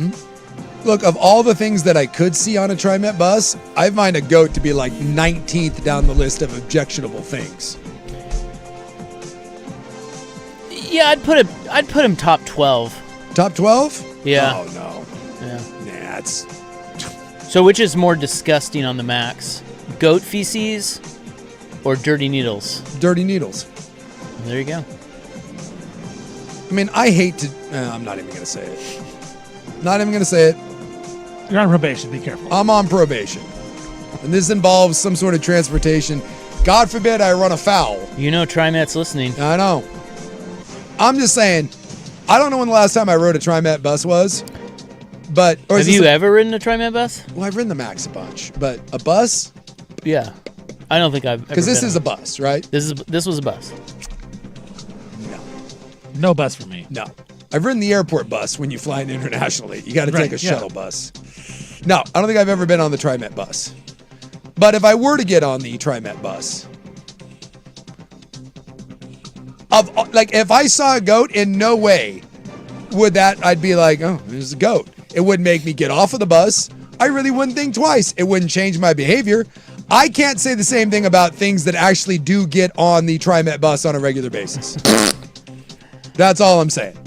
I'm guessing if I got on a TriMet bus right now outside of our station, there would be something on there that would make me go, do I need to be on this bus? Yeah, you would prefer it be full of goats. Yes. Yes. You'd have to get to like 32 goats before I'd be like, I'm not getting on this bus. I just have questions like, who owns these goats? Do these goats serve a master? What's happening? In fact, I kind of think it's cool. What if they're streetman goats? Yeah, that's tough. So apparently they were getting on there. They actually boarded the bus, and the doors shut. But a couple of passengers and the operator of the bus noticed the situation. They ushered the goats off the bus, while others didn't even notice them. They were just going about their day. The goats appeared to have disembarked without much complaint. Dude, I love the fact that we've just got goats Yeah, that are like, they just run around, pygmy goats, friendly goats. I kind of on board with this. Someone called 911. Well, let me ask you this. As part of my Clean Up the Streets program, Hookers for Heroes, Bon Voyage, might I add, street goats. If we started incorporating random street goats, I think that makes the city a little better. Like, you're telling me that if you just were wandering around and we just had some goats cruising around, that wouldn't make things a little better? It certainly would cheer me up a little bit. Doesn't make it worse. We could have little feeding stations, where you go through and you feed some goats. You're having a bad day, you get to pet a goat. So I've heard, Sylvie's Ranch way out there, and yeah, they do the goat caddies. They have goats that will carry your bag for you on your round of golf, which sounds good. But what I've heard is, and they give you food so that the goats follow you. Yeah. What I've heard is the goats don't care and they just wander off with your golf clubs anyway. Yeah. Well, but how much of a better mood are you the fact that you've got a goat? I've never been around a goat where I've been in a bad mood. I would be in a worse mood if he's wandering off with my clubs. Oh, really? I need those. Yeah. You know what I'm saying? Just saying. Yeah, I'm a millennial. I think introducing some city goats might make things a little better. Here's the interesting part. 911 was called. I would have liked to. Can we get that call? And there are no other sightings or problems with the goats at all. They couldn't find the owner. They couldn't find the goats. The goats just disembarked on the bus and were never heard from again and caused no problems. Again. What do you think happened? Well, what happened? Pilot program for the goats. If you told me that there were goats on a bus, I might be more likely to take a bus. But I'm saying, what happened? What happened? Where'd they go? Who's the owner? They may not have owners. Those goats may belong to the streets. Bye. You know what? I can probably contact someone that I know that happens to know the streets. They'd figure it out. There's a man on a scooter somewhere with an Insane Clown Posse neck tattoo that has informed me he knows the streets. And if someone can figure out what happened to these goats, it's him. He'll figure it out. This is a no good story. Silver Falls State Park, Yeah, this is bad. which is beautiful. A 20-year-old Burlington, Kentucky man fell from the top of South Falls at Silver Falls State Park after crossing into a closed-off area to pose for a photograph at the top of the waterfall. Officers responded to a report of a person that slipped and fell into the water from the top of South Falls. The agency said life-saving measures were taken, but the individual died at the scene. Yeah. 20 years old, man. That's awful. Kentucky. Although, you're not supposed to go where they tell you not to go. So I was looking at did you see the photos? Dude, Of where he wandered? of where he wandered. Was he like right on the edge there? Yeah, and Yeah. it just... And that's a steep... and it is not as if, like... It's not like you crossed a fence and then walked 5 feet. Dude, it's... Where you're allowed to be versus where he was at, you were determined to get that photo. Like, you... Look, I'm not saying that's his fault. Like, no one should die, but man, I hope for the gram it was worth it, dude. He fell 177 feet. And probably from the look at this, it's I'm guessing it was not worth it. no. And there's some outcroppings. It's bad stuff. Just be known, like when you're out in nature, nature is a bitch and can kill you. And when there's big signs that say don't go there, don't go there. Especially when there's really slippery rocks. Hey, what about the gram, though? Gotta do it for the gram, man. Reminds me, it was earlier this year. Remember that person was on Everest? Shut up. And they unhooked themselves from the line so they could take a selfie. Yeah, And then, dead. whoop.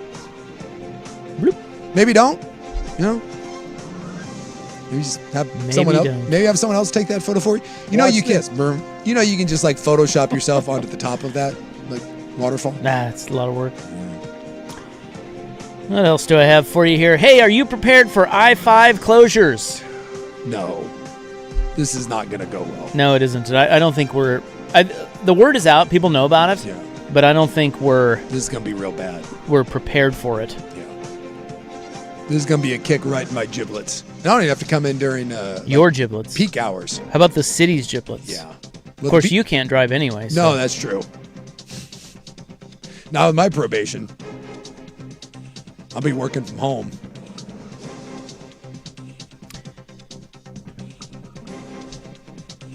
You gonna give us some details on the Well, I'm closure? just waiting on my computer. Oh, don't mind me. It'd be nice if Odyssey gave us good ones.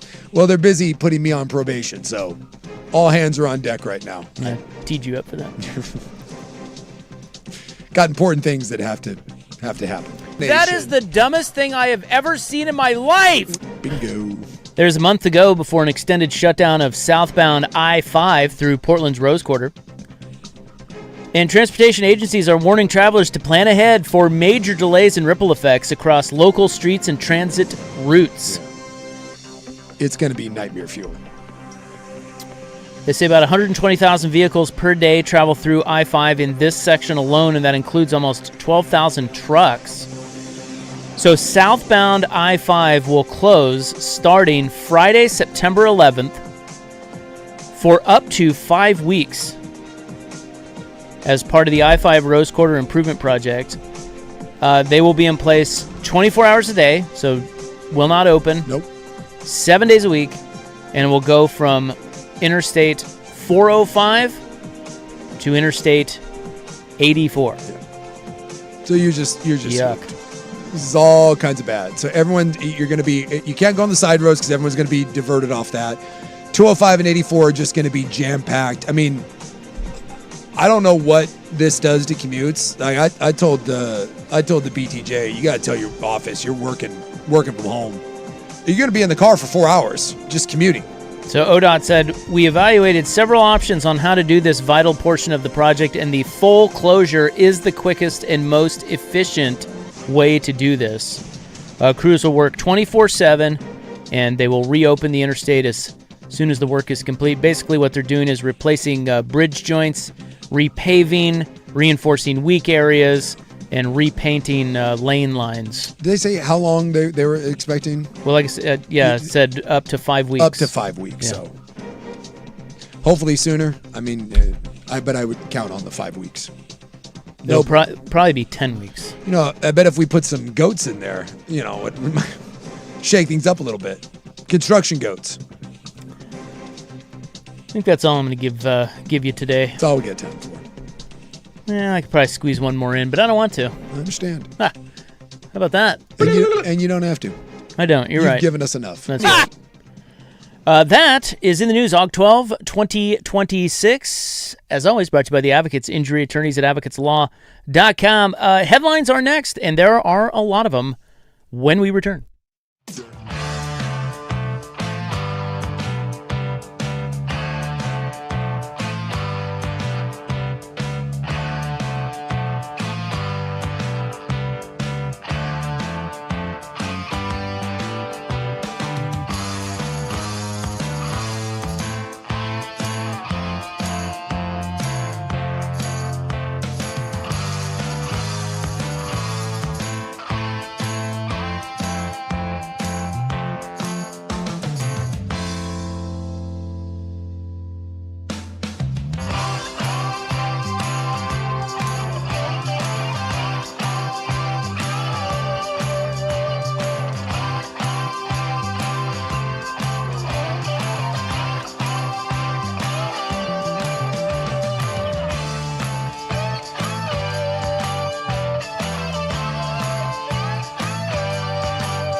Now, From the George McCoy and Warren Allen Sports Desk, a Sports Center update on the Fan Sports Network, 105.1 FM and 1080 AM.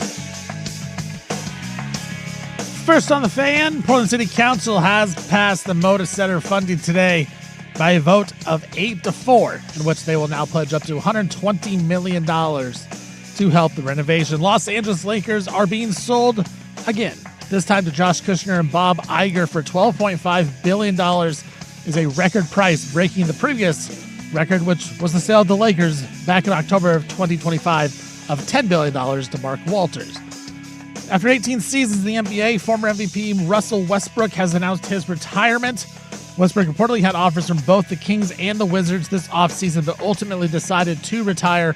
He is the all-time leader in triple-doubles in NBA history. Falcons quarterback Tua Tagovailoa, he's going to start Friday's preseason opener against the Broncos. Head coach Kevin Stefanski said he will not name Tua the head man for week 1 of the regular season, as him and Michael Penix Jr. still battling it out for that job. I'm Stephen Vaughn from the Georgia Coy at Warren Allen Sports Desk. Don't call your mom, call Georgia Coy at WarrenAllen.com.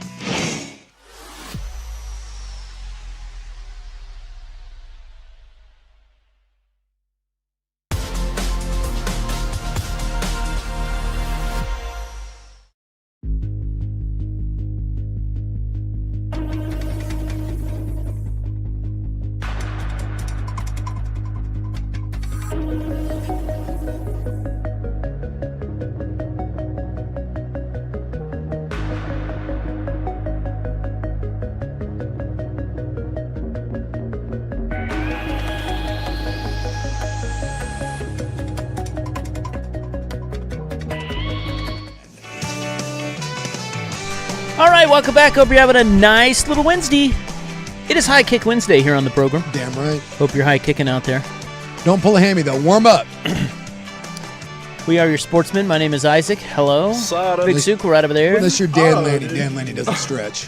We also have Stevie Fire on the controls over there. Portland Fire in action tonight, Stevie. That's right, against my Minnesota Lynx.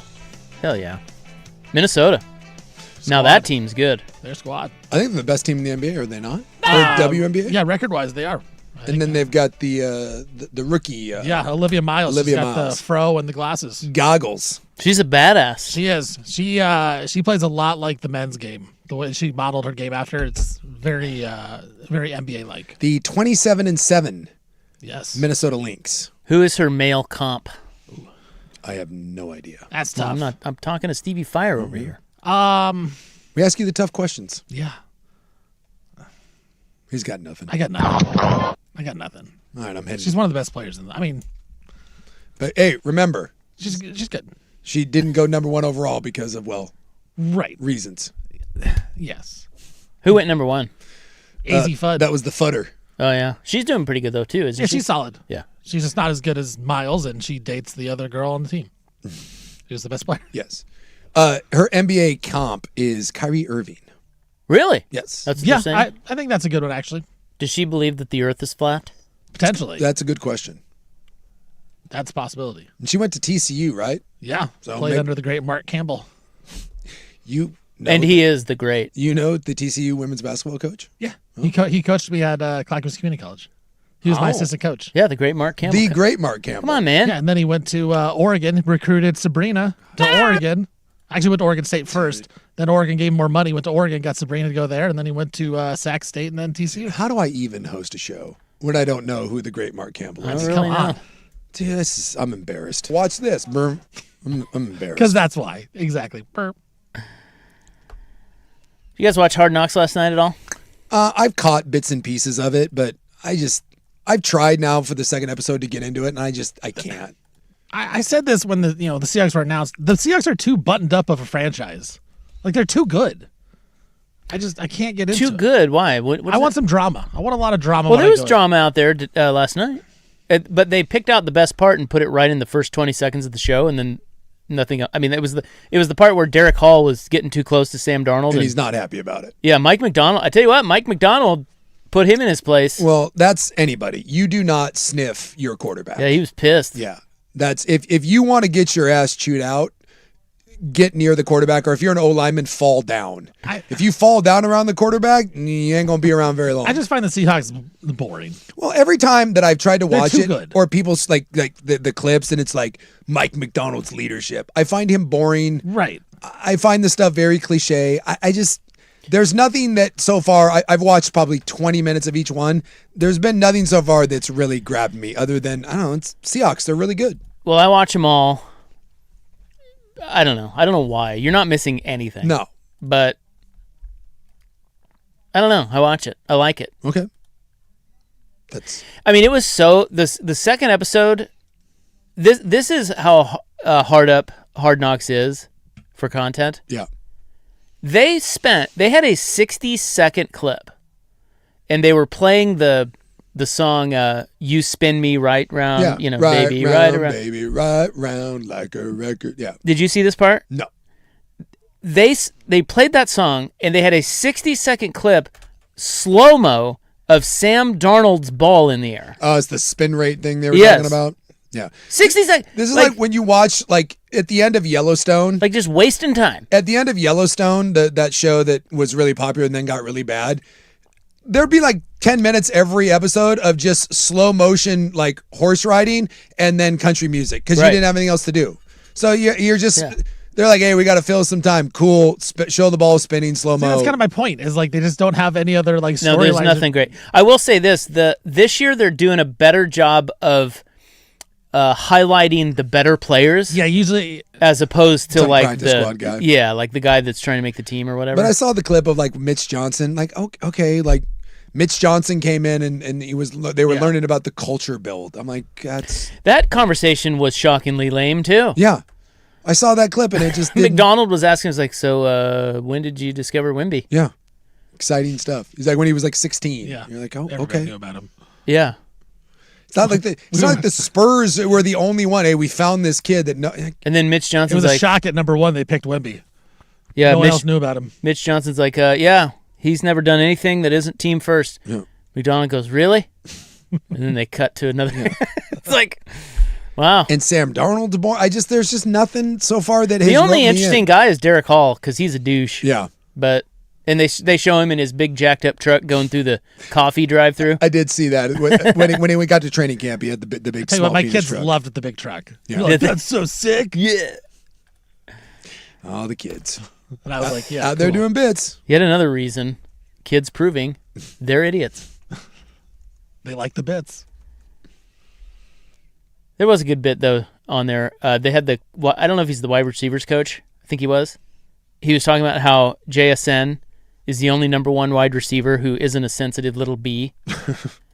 And they immediately cut to a scene where JSN's being a sensitive little bee to him. So it kind of derailed that. It was pretty funny. He even admitted, he's like, look, they just filmed me saying you're not a diva. And here you are being a diva. Is there like a Cooper Kupp, right? Cooper Kupp doesn't seem like he's a diva. And at one point he was an elite receiver. Not anymore, but there's just something about that position that just lends itself to. Yeah, they're all divas. Yeah. But not JSN isn't. No. He was arguing with him about something. And DBs and wide receivers. Something about there being on the island and the confidence. It just lends itself to be that way. Did you ever do the sledgehammer competition? No, I never did the sledgehammer competition. Yeah. Did you see that part? I did not. So they had a fight in practice, offensive lineman against a defensive lineman or whatever. That does happen quite a bit. And they made him settle it by going up and holding sledgehammers in both arms and against each other to see who could hold it the longest without bending their elbows. That's how you. Yeah, that's what they did on Hard Knocks, or they showed that part on Hard Knocks. Yeah. Really? Yeah, and the whole team was cheering him on, and yeah. And then we have to be like, that's why the Seahawks are great. Look at the way he handles it. No, I've never heard of that before. But so if you fight, you have to then. Well, you have to settle it in front of the whole team by holding sledgehammers. This is why I'm not any good. But if I fought someone and then you had to hold sledgehammers, I would just drop the sledgehammers and be like, okay, you won. Like, what is that? Yeah, I don't think your teammates would like that too much. Well, I mean, what is that? What does that prove? I don't understand the. I guess I don't understand the logic. You're a behind loser. That. Get on board, man. You couldn't play for the Seahawks. No, I couldn't. And maybe that's why so if you prove that like your delts can hold out longer than mine, then that solves our dispute. Not a team guy. That's just That's the sort of stuff in football that This is why you're under this investigation is by why. Odyssey. Yes.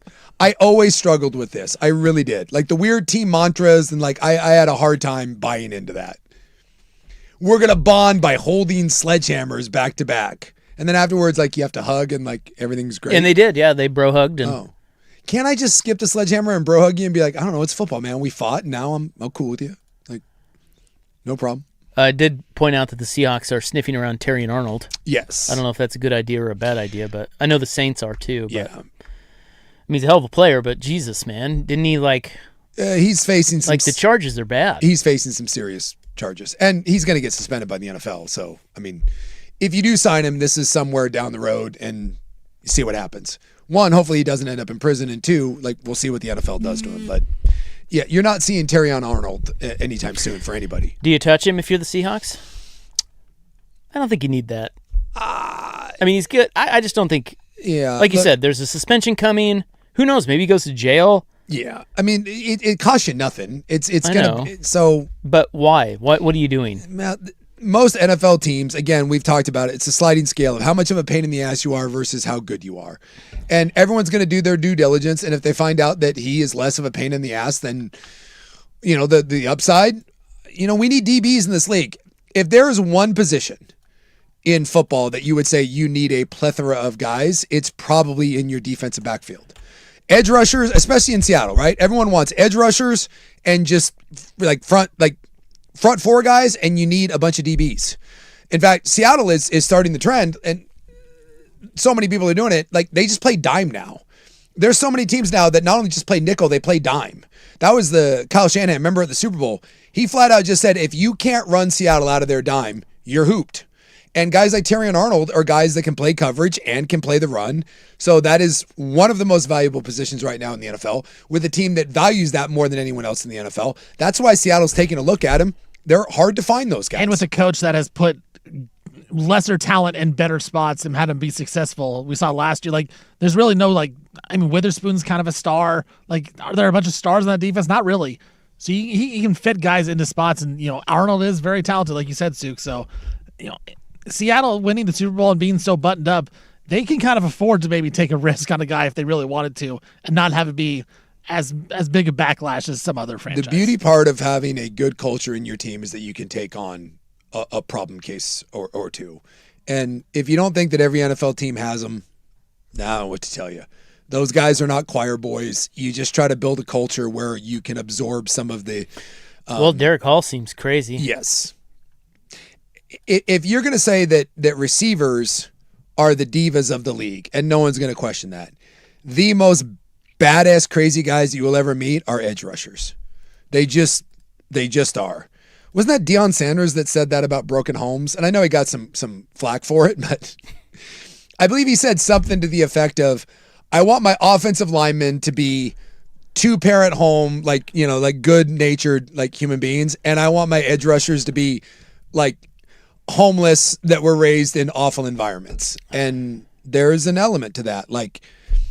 As a defensive end, a lot of times you don't have any responsibility other than see ball, get ball. And the fact that the greatest edge player in the history of the NFL is who? Wait, what? The greatest edge? Lawrence Taylor? Lawrence Taylor. And Lawrence Taylor is about as bad a human being and about as crazy as you can get. That tells you all you need to know. Bye, bitch. There's famous stories about Junior Seau. Junior Seau couldn't call a defense. He didn't know what defense was being run. They just basically let Junior Seau do whatever he wanted. They ran a 10-man defense and then let 55 just do what he wanted because he couldn't really play inside the scheme. And it didn't matter. There's an element of that on defense where Derek Hall, you can be as big of an a-hole as you want. Can you put your hand in the dirt and go really hard in one direction? That's like the stories you hear about Charles Haley. Oh, God, yeah. Oh, he was nuts. It's terrifying. Yeah. All right, well, other things going on today. If you're just tuning in, the Moda Center funding from the city did pass $120 million, 8-4 in favor. So now they will open a negotiating window with the Blazers, and that will close in December. It's actually pretty neat. So they'll try to get try to get a little deal done there, get him in on a lease, and keep him in town here. They So have this now until goes December to get that done. From any of the city or the county officials, there are a team of lawyers negotiating for both sides. And the Blazers released a statement basically saying they didn't even crap on the offer, which I actually liked because the term sheet that the city councilors voted on is not going to be something that the Blazers are going to be okay with. They put it. Well, they've already said that. Yeah. I mean, they said that when it first came out, and now it's even worse. It's even worse. They want the Blazers to kick in $6.1 million a year to start, and it goes up. That's not going to happen. The city is giving them $6 million a year, and they want the Blazers to give them $6+ million a year in return. That ain't going to happen. But I did appreciate the fact that in the Blazer statement, at no point, unlike the old one where they said this was a non-starter, why did you do this? The statement was, we appreciate what the city did today. We look forward to working with you. Our goal is long-term. There was no negativity in that statement. Hopefully that's a sign of maturity and coming to the table on the part of the Blazers, and this can be a little smoother than the initial process was. Yeah, they've shown they want to move forward, and they're a willing partner, so we'll see where it goes from here. Yes. Russell Westbrook has retired after 18 seasons in the NBA. He will have one of the more complex, legacy. Is legacy the right word? Yeah, it's his legacy. It's a wild one. It's a wild ride. No rings, never won. No. But one MVP. Averaged a triple-double. 9 All-Stars. Yeah, his numbers, his historical comp is Oscar Robertson. Yes. And yet, I think for the last 10 years of his career, no one really wanted him on their team. Well, he's crazy. Speaking of crazy, so he's insane He's too. a maniac on the court. He's a maniac. It's really weird that once the end of Oklahoma City started happening, that was right around the age of 29, 30, he kind of became Carmelo Anthony a little bit in that the numbers were great. No one wanted him. And this is what I say about a lot of NBA guys is you don't know if guys can change their game. Westbrook couldn't change his game. He has to have the ball in his hand, and he can't adapt to that. Like, when he was on the Wizards for that one season, he made the playoffs. I had a bet on the Wizards to make the playoffs, so I watched, the last 20 games of the season. He was insane. He had the ball every single play, and he took control every single time. He was a force of nature. Right, but when he lost that step, when he wasn't as good, when he couldn't shoot as well, he wasn't very good, and he couldn't adapt to being the secondary, the third guy, a guy off the bench. He had to play one way. He never adapted. But when he was at his peak, he was unbelievable. He was he might have been a better athlete than LeBron. That's how good of an athlete he was. Yeah, at one point you could argue he was the best player in the league. Right. And so it is a weird legacy, but I think you go down, you just look at me and say this is one of the best guards of his generation. Yeah. And definitely a top 75 guy of all time. Yeah, he's a Hall of Famer. Yeah. First ballot. 9 times All NBA. Yeah. Would you take his career or Dame's career? Westbrook's going to have a better career. Right. Well, career, yes. Yes. But are you saying would I take Lillard on my team or Westbrook on my team? Just based off of career, who's a better career? Career, it's Westbrook. Right. Westbrook. Right. Yeah. But then at the same time, Dame's game. But that doesn't tell the whole story. Right. Dame's game has aged a lot better than Russell's, where the last couple of years, like you said, Suk, nobody wanted it. He was on the Nuggets, and they're just like, we don't need Well, you. put it this way. Let's say, because we did this exercise with Curry and Lillard, let's do Westbrook-Lillard in Portland. Yeah. So instead of Damian Lillard, you had Russell Westbrook all those years. Are they any different? No. No, but I don't think they're worse. No. I don't think they're worse either, but are they winning anything more? No. You're not. Because the year he won the MVP, they didn't go anywhere. It's just he just averaged a triple-double. His teams in OKC weren't very good. No. It was him and a bunch of nobodies. And even when he was there with Durant, one of the reasons they never went anywhere is when push came to shove, Westbrook he wanted to take the shots. He wanted to take the shots. He wanted to be the guy when Kevin Durant clearly should have been the guy. Yes. He could not play second fiddle to anybody. No. And I don't blame him, but at the same time, that's how you kind of get ran out of the league. He is a weird cat in that if you look through the history, and I can't speak on the 60s and 70s, but he might be the worst MVP in the history of the league. No doubt. And really, he averaged a triple-double. That's when he when he averaged the triple-double, you were like, "Oh my God, you have to give him the MVP." But if you go through Westbrook or Shea, right? It's Well, not the close. record of the Thunder when he won it was by far the lowest record Yeah. that anyone had ever had to be MVP. Jokic, Embiid, Giannis, Harden, and that may be the one. And by the way, they went back to back. They're pretty comparable. Harden and Westbrook, because then you get into Steph, Durant, LeBron, Derrick Rose, right? You go down the list. It's a coin flip, and You're it's right. funny. They went back to back. It's Russell Westbrook and it's James Harden. And I think James Harden is better than Russell Westbrook. Mm-hmm. I think Russell Westbrook might be the worst MVP in the history of the league, and that is a great honor because you're the MVP. But I was with the Blazers when he was at his time, and so when I would track him and watch him play, he got a lot of just easy rebounds where Steven Adams is boxing out two guys, and Russ just runs in and grabs the rebound. They weren't great rebounds or anything like that. So it's he kind of compiled numbers at the same time, and he was looking to stat pad trying to get those triple doubles. But at the same time, his effect on the team was insane.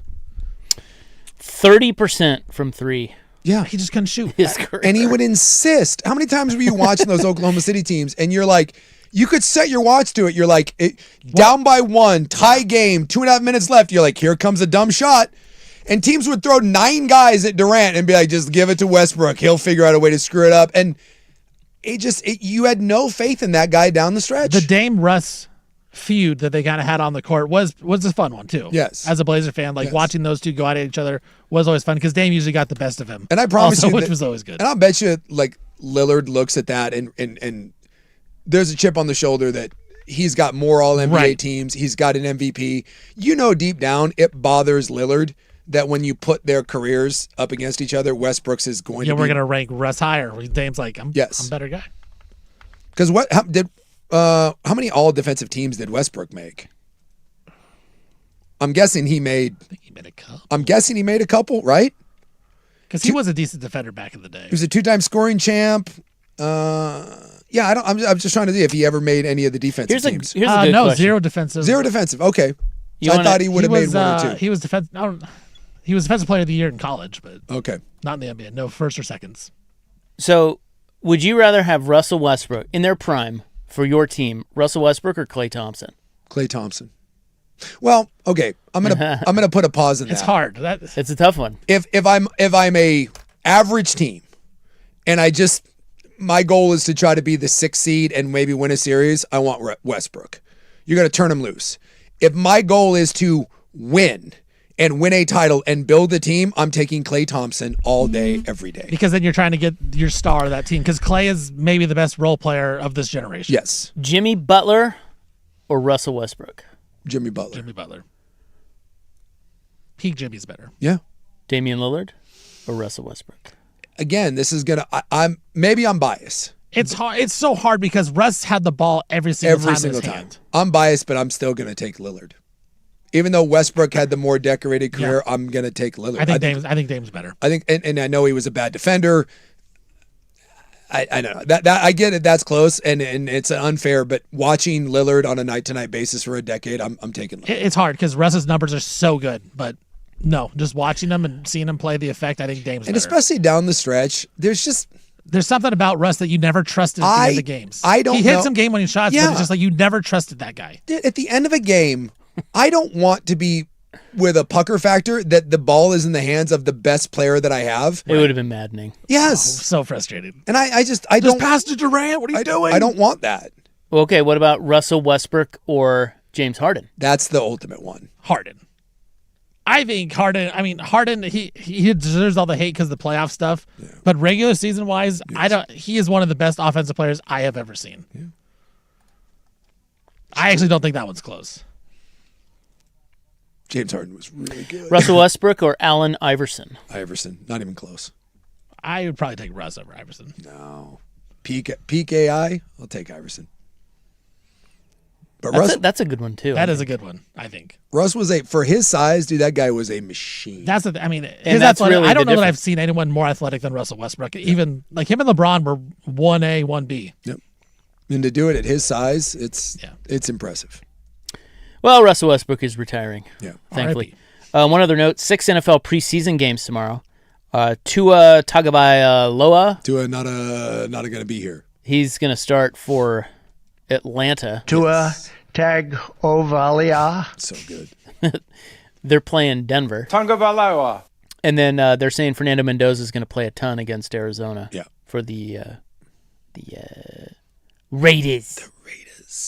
I don't know if they play tomorrow, but they Cleveland announced that Watson. No, they don't play till Saturday.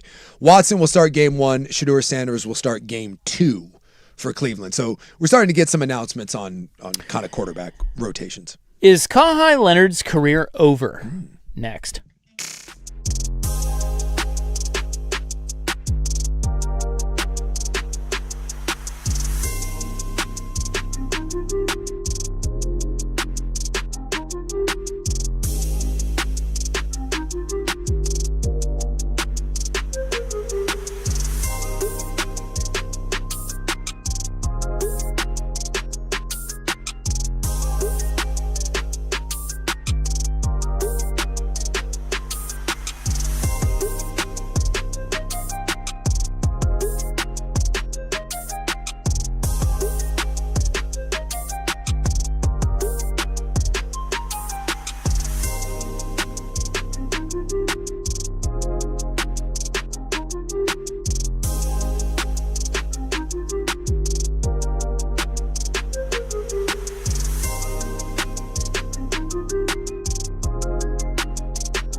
Now, from the George McCoy and Warren Allen Sports Desk, a Sports Center update on the Fan Sports Network, 105.1 FM and 1080 AM. First on the Fan, Portland City Council has passed the Moda Center funding today by a vote of 8-4, in which they will pledge up to $120 million in the renovation. Los Angeles Lakers are being sold once again. This time it's to Josh Kushner and Bob Iger for $12.5 billion. That's a record price, which breaks the previous record of the Lakers sale of $10 billion by Mark Walters in October of 2025. After 18 seasons in the NBA, former MVP Russell Westbrook has announced his retirement. Westbrook reported out offers from the Kings and the Wizards to play next season, but ultimately decided he was done. Westbrook is the all-time leader in triple-doubles in the association. Falcons quarterback Tua Tagovailoa, he's going to start Friday's preseason opener against the Denver Broncos. Head coach Kevin Stefanski would not name Tua the starter for week 1 of the regular season, as he says it's still a battle between him and Michael Penix Jr.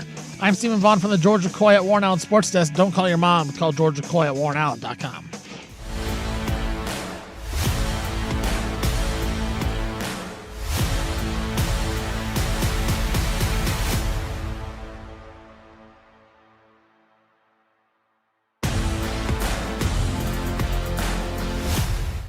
All right, we've got some more NBA items here. The Moda Center funding was passed by the city today, so that's good news. $120 million. Yep. Kawhi Leonard. There's more news on Kawhi Leonard's situation. It continues to get hairier and hairier, which we'll get to. We also had the Lakers sale, which we talked about earlier today. Which no one seems to be talking about how shady that is. Well, I think everyone's talking about how shady it Not is. really. Everyone's just kind of Well, there's like... just nothing you can do about it. Yeah, it's it's so like weird. it's so out in the open now. It's like, well, all right. So the guy that owns the Dodgers, Mark Walters, buys the Lakers a year ago for, at the time, a record whatever was $10 billion. He has it for less than a year, and now is being federally investigated for $16 billion in unpaid loans, and for seemingly no reason. It's not for sale. No one knew about this. It comes out of nowhere. He sells the Lakers for $12.5 billion, turns a cool $2.5 billion profit in a year, and he sells it to one of the Kushners and Bob Iger, who just so happen to have close ties because Kushner's brother is son-in-laws with Trump. I'm really rich. So why did he sell the Lakers? Like, it certainly feels like maybe this is his investigation goes away now. Like, who flips the Los Angeles Lakers? Like that's just is one of the most valuable NBA team, one of the most valuable. Out of nowhere, by the way. Out of nowhere. Come on. That's just We all know what happened here. Yes. And someone was yelling at me about Kushner. Joshua Kushner, the younger brother, is a lifelong Democrat. Yeah.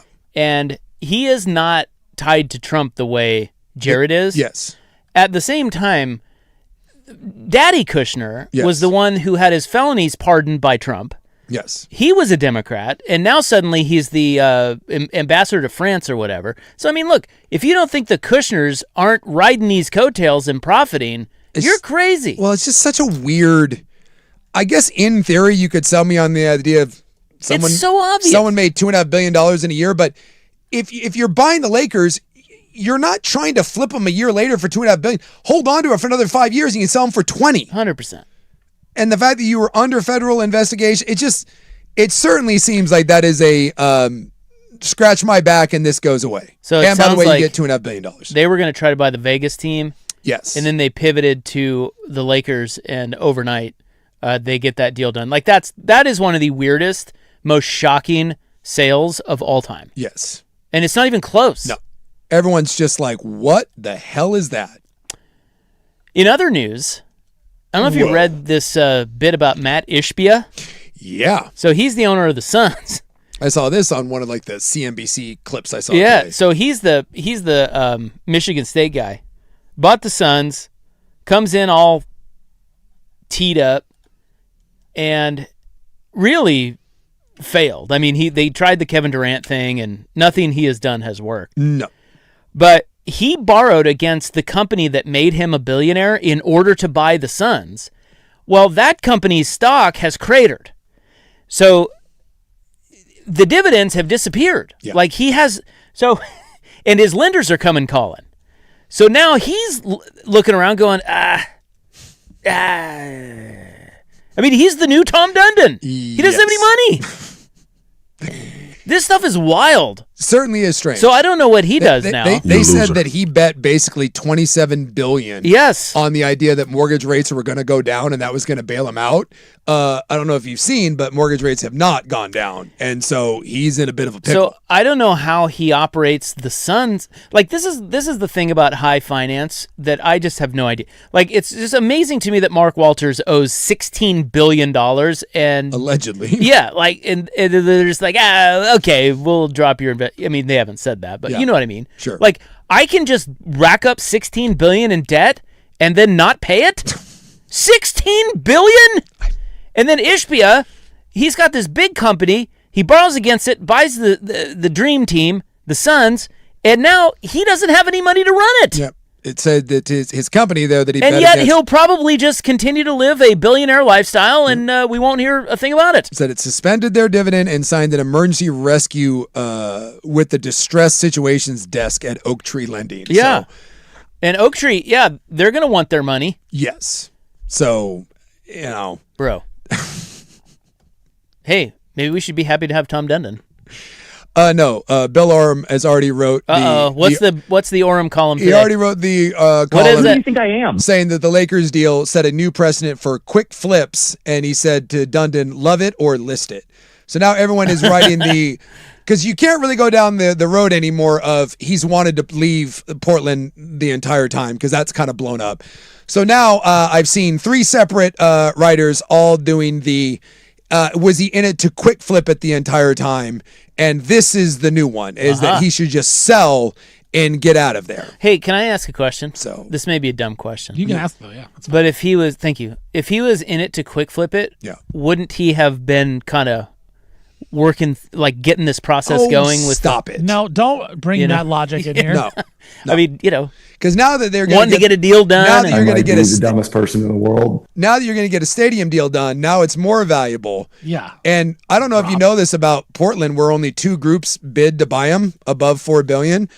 I'm sure, much like the Lakers, in 1 year they've gone up $2.5 billion in valuation. So they're going to be. well, yeah, he has to get an arena deal done. Yeah. In order to make his team more valuable to sell them. Yes. So why hasn't he been? So where is he? Oh, he's getting ready to sell. Where is he? He Is said he love- hanging out with Ishbia? Love it The or Rose list is it. awesome. Yeah, you maybe. think he's sending Ishbia an email on a predatory loan?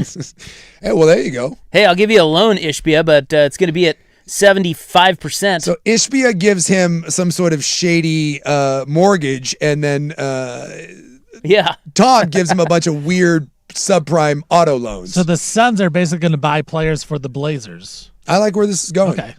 Yeah. Would you rather have Matt Ishbia or Tom Dundon? Dundon. That's a good question.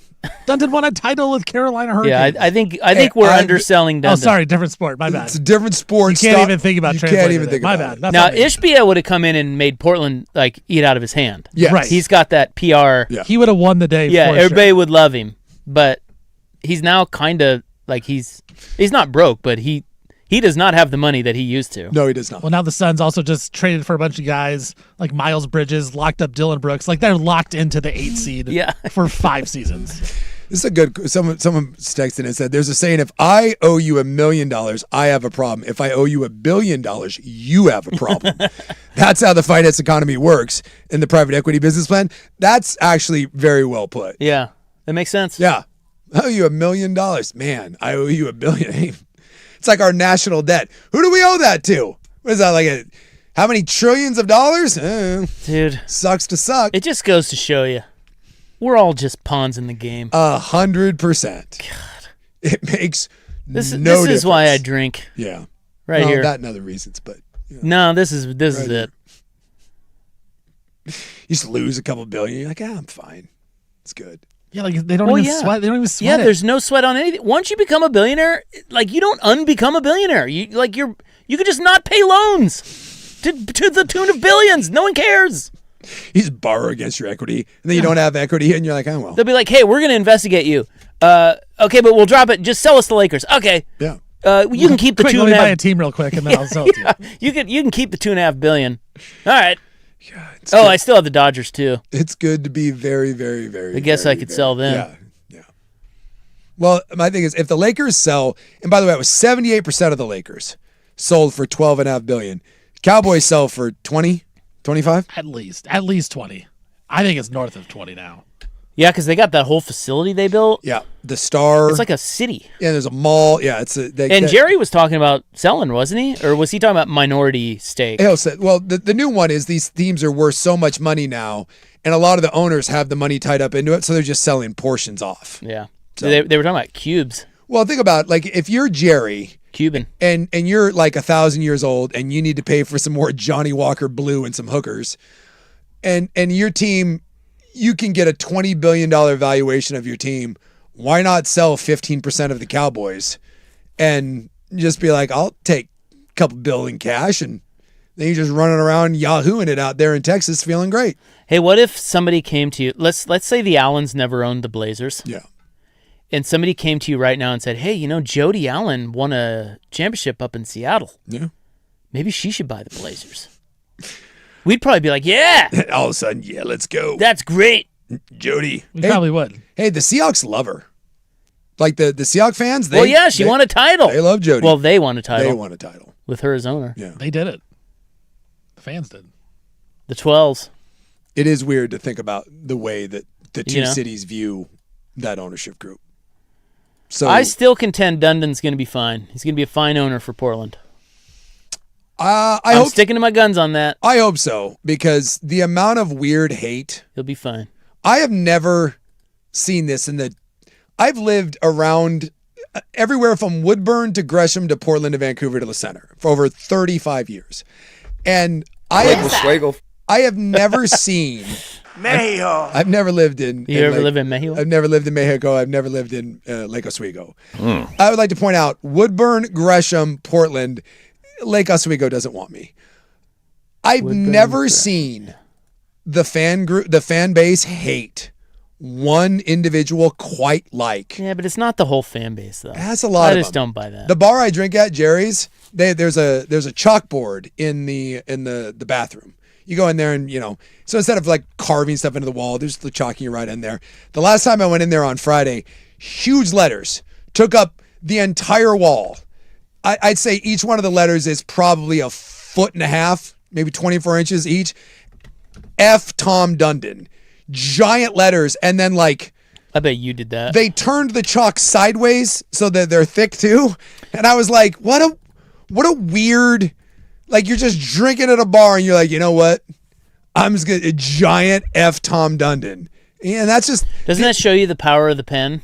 It does. Yes. I mean, they just painted him that way in the media, and people just. Yes. I But mean, they're you going to just, believe it. well, yeah, you just read it, and it's like, oh, well, he must be a jerk. Dude, must be the worst. People have come up to me at our golf tournament. People come to me at bars, restaurants, or whatever, and they are like venom, like fire in their eyes. And when I do what has he done that you hate so much?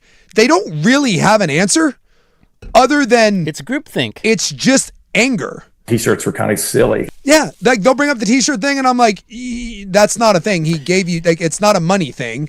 And then they bring up the firing, and you're like, who did they fire that you cared about or that makes a difference? And they don't have an answer.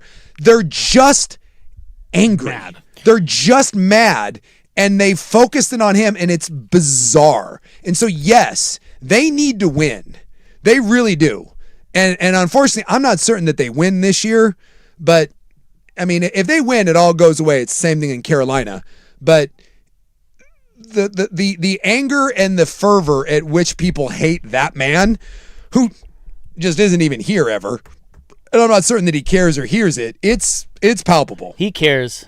I talked to somebody that knows him a little bit, or that knows of him, that said all this talk about him just not giving a rip what anybody thinks is so wrong. Really? Like apparently he is hot and bothered by what has happened here in terms of his reputation. Sure. But he has time to he has time to flip the script on that. Ultimately, you got to win. You just got to win. Winning solves everything. And hopefully, it once the deal gets signed, maybe that'll, turn it back around. But I just love that. at every turn, they seem to keep hitting the benchmarks. And every time there's a benchmark hit, there's more articles written that continue to be like, yeah, we did this, but F this, here it's still coming. And it's just... We just got a comment on YouTube. How much did they pay you to defend him? Oh, I wish. I wish. A lot. Yeah. That's the thing is, if you think zero. differently than what's been written, everyone thinks you're just, defending a billionaire. Yeah. I'm not... How dare And you? everyone knows me. I'm such a Blazer defender. Yeah. You love the Blazers. I mean, Jesus, people. Look, I'm the first one to admit that the way he's gone about it, he's been an ass, but it sounds like he's just kind of an ass. That just is Yeah. the way he does business. It's But just different, man. I said this from the outset. You are so spoiled with Paul Allen. Dude, this is the real world. And Yeah. guys like him are the real world. And he is going to run it like a real business, Yeah. which Paul Allen never did. No. It is time. It's just time to get into the real world. And it's not going to be that pretty, at least not yet. But once they get the Moda Center deal done, and then we get to see how Tom Dunn operates the franchise with regards to winning, no, we'll see. then I really believe, I'll stick to this, I think you're going to have a good owner. He was a good owner for his hockey team. I don't see any reason why he can't be a good owner for his NBA team. Now, I don't think you're going to love the guy in terms of like PR, but you didn't love Paul Allen. No. That's the thing is all of a sudden it's like you have amnesia about how the Blazers were run and who the guy was that ran them. Yeah. Like, it's unbelievable. Well, I remember like when the Blazers were firing people and they were sweeping people's computers for for the leaks and Terribly paranoid. God, and we Well, you worked over there. You worked over there. Yeah, they laid me off, jerks. Dude, wasn't that like the most backstabbing, paranoid Yep. sort of culture? Yeah. Yep. That was all because of Paul Allen and the Vulcans. 1,000,000%. And now we've turned around and we act like this was like the first class organization of organizations. That's what and I've said all along. So is dumb. Not one time, once Paul Allen died, especially, did we ever hear anybody say this is a well-run organization? Not once. Ever. There was no segment, no words, no tweets, no nothing. And now all of a sudden, Tom Dunn is doing it differently, a 180 different, and we all hate it even more. Yeah. It doesn't make any and sense it's to all me. really weird ancillary stuff. Right. I don't understand. Like I'm let it play out. The first time that he does something that's really bad, first one to do it, they'd be like, "Dude, what the hell are you doing?" But We'll admit it. I don't know. It feels like there's a train and everyone wants to be on it, and that train is F that guy. All right, Kawhi Leonard news next.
Okay, so the Kawhi Leonard story has gotten even weirder. Oh, 100%. So this is one where the league... So it's been over a year long... Actually, not quite a year. It's been nearly a year-long investigation into Kawhi. You remember the whole thing with Steve Ballmer and the tree company? The fake tree company? Yeah. So if you don't remember, Kawhi Leonard supposedly wanted to sign with the Lakers. He wanted some benefits that were illegal against the CBA. He wanted access to a private plane, free housing, equity stake in the organization. All those things you can't have because that would circumvent the CBA. And he's got his shady. Is it Uncle Dennis? Yes. I guess he's got an uncle that he's got his hand out to everything. So he doesn't sign with the Lakers, he signs with the Clippers. Well, it turns out that one of the corporations that the Clippers were doing business with just so happened to basically strike a multi-million-dollar marketing deal, which makes no sense whatsoever because it was a tree company, and funneled millions upon millions of dollars to Kawhi Leonard, including having several employees of their company say specifically they all knew that the endorsement contract was a way to circumvent the salary cap. And so that was what we knew originally, thanks to Pablo. And we all know Kawhi Leonard is great at, endorsing things. Yes. right. Yes. And the league has yet to rule on that. Yes. Well, then Pablo Torre last week on his podcast proved another multi-million-dollar deal that Leonard had between him and Daktronics, which is the company that built the scoreboard, the Clippers Halo board, yes, in their new arena. Because often a tree company and a electronics company that builds scoreboards and Halo boards, like video boards, they often want NBA players to endorse them. So Brian Windhorst came out and he said, this one's really troubling because this one's more cut and dry than the aspiration one. Yeah. And remember the first one, Steve Ballmer was right out the next day denying it. Well, because aspiration... And now he's nowhere to be found. Yeah, aspiration... basically, he's claiming that they were defrauded. Aspiration, the guy that was running it, was facing some legal challenges now. They went bankrupt. And Ballmer's like, hey, we all got fooled by him. Everyone but Kawhi Leonard, apparently. And so far with this one, not so much. So the Daktronics deal, the Clippers have been far less forceful in their denials. Yes. Like you said, they had an excuse for the aspiration one. This one, they're like, nah. I was going to stay quiet. Clearly, he was getting kickbacks. Yes. So, dude, how many more, Torres all over it, by the way, Pablo Torre. So, who knows, maybe he has more and he'll release more. But that's two. Do you think Kawhi Leonard survives this? Does he play again? This is weird. Supposedly when you, just reading stuff, I don't have any insider information. But you read about it, they're saying that all options are on the table. Obviously they're not going to force Ballmer to sell. He's the richest man in the NBA. But they're talking about a year banishment perhaps for him. They're talking about taking away multiple first round picks. Maybe sticking the Clippers with Kawhi Leonard's contract, but obviously Kawhi Leonard not being there. They tried to trade him to Toronto. Do they make Kawhi Leonard sit for a year? This is kind of unprecedented stuff. It really is. You had the Joe Smith thing in Minnesota, but this is something different. And it's one of those, dude, we investigated you once and you tried to deny it, and now we caught you red-handed again. I would assume that the NBA drops an absolute hammer to the best of their ability on this. It's the only thing that makes sense. Well, according to this story, this is awful announcing. They are saying that Kawhi's camp is fully prepared for him to be cleared in time to go to camp with Toronto. So, boy, I'll nothing tell you, to see here. Nothing to see here, right? Everything's on the up and up. That's just. If you are the NBA, you can't let this slide, because if this goes relatively unpunished, why would anyone not do this? Not do it, right? Could it be because it's the age-old? Well, everybody's doing it, so we can't. Look. That would be the only thing. If they don't come down hard on this, that's the reason why. Is because everyone's like, hey, but we're all a part of this. I just have not. Wink, wink, nod, nod. If that's the case, then it's a really good kept secret, because this is not something, sometimes the things come out and you're like, oh yeah, man, I've heard about that and people do this. I'm sure in some little small ways there are little things like this, but You're talking about one of the predominant players of his era with the richest owner in sports, and you're talking about tens of millions of dollars being funneled his way.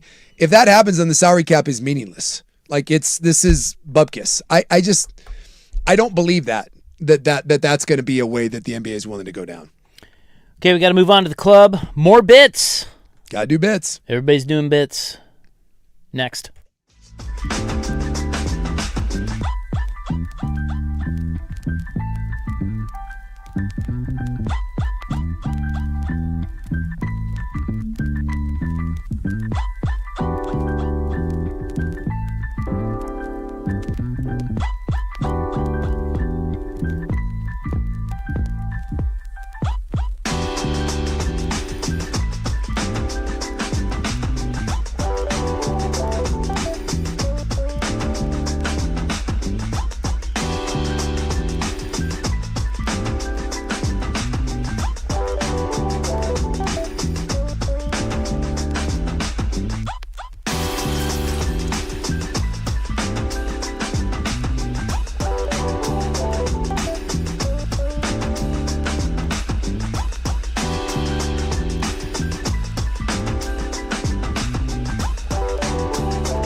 From the George McCoy and Warren Allen Sports Desk, a Sports Center update on the Fan Sports Network, 105.1 FM and 1080 AM. First on the Fan, Portland City Council has passed the Moda Center funding today by a vote of 8-4. And now that'll be, they will pledge up to $120 million in the renovation of Moda Center. Los Angeles Lakers are being sold again, this time to Josh Kushner and Bob Iger for $12.5 billion. It's a record price, breaking the previous Lakers sale of $10 billion by Mark Walters in October of 2025. After 18 seasons in the NBA, former MVP Russell Westbrook has announced his retirement. Westbrook reportedly had offers from the Kings and Wizards to play for those teams in the offseason, but ultimately Westbrook decides to retire. He retires as the all-time leader in triple-doubles in NBA history. Falcons quarterback Tua Tagovailoa is going to start Friday's preseason opener against the Broncos. Head coach Kevin Stefanski would not name Tua the starter for the regular season, as he says there's still a battle between Tua and Michael Penix Jr. I'm Stephen Vaughn from the George McCoy at Warren Allen Sports Desk. Don't call your mom. Call George McCoy at warrenallen.com.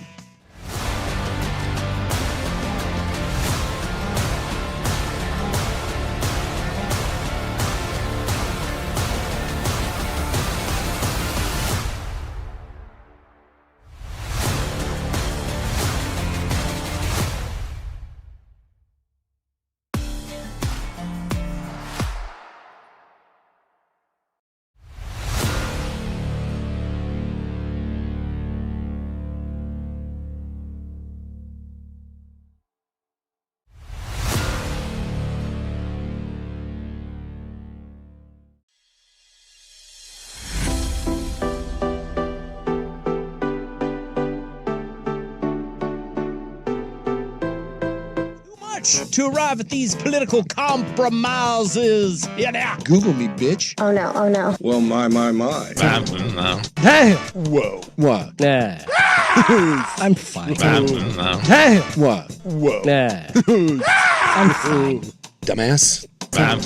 Okay, we apologize. Hey! Whoa. What? Nah. It's time for the club, baby, on 105.1 and 1080. The Fan. Hoo-wee. Hey! Whoa. What? Nah. I'm fine. Ugh. Welcome back. A variety of sound effects there. All exclusive to the program. That's what we do. No copyrights there. No. Or maybe there should be. Maybe we should copyright all of our drops. Yeah. In our Beat Lab, man. You think people want to... Think those would sell? Didn't Fred Armisen do an entire album full of sounds? I think he made an album just of sounds. Why can't I? You certainly already have. I'll put it on Spotify and I'll make 7 cents. You see what artists make off of their... I feel bad. Legitimately bad for artists. What do you mean? Well, Why? because you can get 500 million streams and it means you get $12. Who's getting all the dough? Spotify. It ain't the artist. I'll tell you that right now. I mean, that's why tickets now cost. Back in the day, a ticket to a show cost you $40. Now it costs you $400. Because the artist needs to make money, and they're not making enough selling albums anymore. Well, I forwarded this to you, and I hope you enjoyed it. This was amazing. Dude, it is amazing. This is why bits are great. Everyone's doing bits. Everyone's doing bits. There's no reason to do this. No. But to me, it's one of the best bits going. There's a guy on Instagram, and I think it's @mullet_review. And it's a hell of a mullet, too. Yeah, he's got a mean mullet. Yeah. And he's kind of a fat white guy. He is going to Chinese buffets until he gets food poisoning. Yeah, it's he just goes to a new one every whatever. I don't know if it's every day. You can't. But he posts them periodically. So Yeah. he's on, the latest one was number 64. He still has not gotten food poisoning. That, by the way, is Isn't shocking. that amazing? I haven't been to a Chinese buffet in years because I'm trying not to be the world's fattest dude. But I have eaten at many a Chinese buffet, and I don't know of food poisoning, but you've never left a Chinese buffet in your life feeling good. Not once. Well, and I've only seen the one that's making the rounds today. Yeah. But boy, that stuff does not look like food. No. And so he goes through and he eats, he just sits there, he describes it to you, he shows it to you, and then he eats it. Yeah. And he basically I mean, he almost throws up or Yeah. whatever. Like one looked like cheese on their oysters. God, Was that oyster I think so. or like like the little? Yeah. And he thought it was cheese, and he eats it. He goes, "Oh my God, that wasn't cheese. No. It was mayonnaise." Yeah. They put mayonnaise on their Like what? Well, you ever go to a Chinese buffet and like it's just No, I don't. you don't know what it is, and then there's some like I'll tell you what, if you've ever thought that you need to mix crab pudding and Jello together and then some ice cream at the end, you don't. God. No one has ever left a Chinese buffet feeling good. And if you're at a Chinese buffet, just do yourself a favor, right? No. Before you eat, Don't go. Before you start eating, just scan the crowd. That's all you need to do. Look around at the crowd and ask yourself, is this what I want out of my life? You know, what do they say? You're the average of like your like 5 closest friends or whatever. It's that company you keep. Just look around at who's sitting at the Chinese buffet and just ask, is this what you want? And then maybe rethink about going up for seconds or thirds. Well, the guy doing it, he was disgusting too because he went to the bathroom. He didn't have his shoes on. I don't know if you noticed that. I didn't notice that. He had no shoes on when he was in the bathroom. Well, he is in Kentucky, I think. I don't Is there care where that- you is are. there that many When you're Chinese going to a buffets in 2.5 Kentucky? star restaurant or any bathroom in general. Well, Public bathroom, no shoes. yeah, that's gross. Yeah. That is vile. They said he's going to buffets in Ohio, Kentucky, and Indiana. Dude, It's rough stuff. some of this food. The Yeah. corn Yeah, the corn that and looked milk. like it was like in milk. What is that? Whoa. And I couldn't tell. Whoa. I thought there was that? I thought What there was is a that? burrito. What is that? I think it was an egg roll, but it didn't look like an egg roll. It looked like a burrito of some kind. Right, and he said he ate it and it tasted like crab on the inside. He's like, Yeah. this is sweet. This is not taco meat. And I'm not gonna lie, I've never seen the corn thing in my life. I've never seen corn in milk, ever. So all their little corn cobs, their little half corn cobs, were being soaked in a white substance Yes. that appeared to be milk. Yeah. Well, and you mentioned the At this one It place. the looks like- oysters or mussels. I'm not sure which one they Yeah, were. I think he said mussels. Is it mussels? I think that's right. It looks like it's a combination. It's probably a combination of milk and butter. Like that's the thing. Okay. You rest the corn in milk and butter, Okay. according to internet. He looks but like he's in physical pain. It looks terrible. Yeah. He looks like he's about to cry. He even says at one point, he's like, I got to stop doing this. I can't do this anymore. This is disgusting. Yeah. Well, again, He doing needs to get food poisoning before he can stop. I can't believe he hasn't had food poisoning yet. I agree.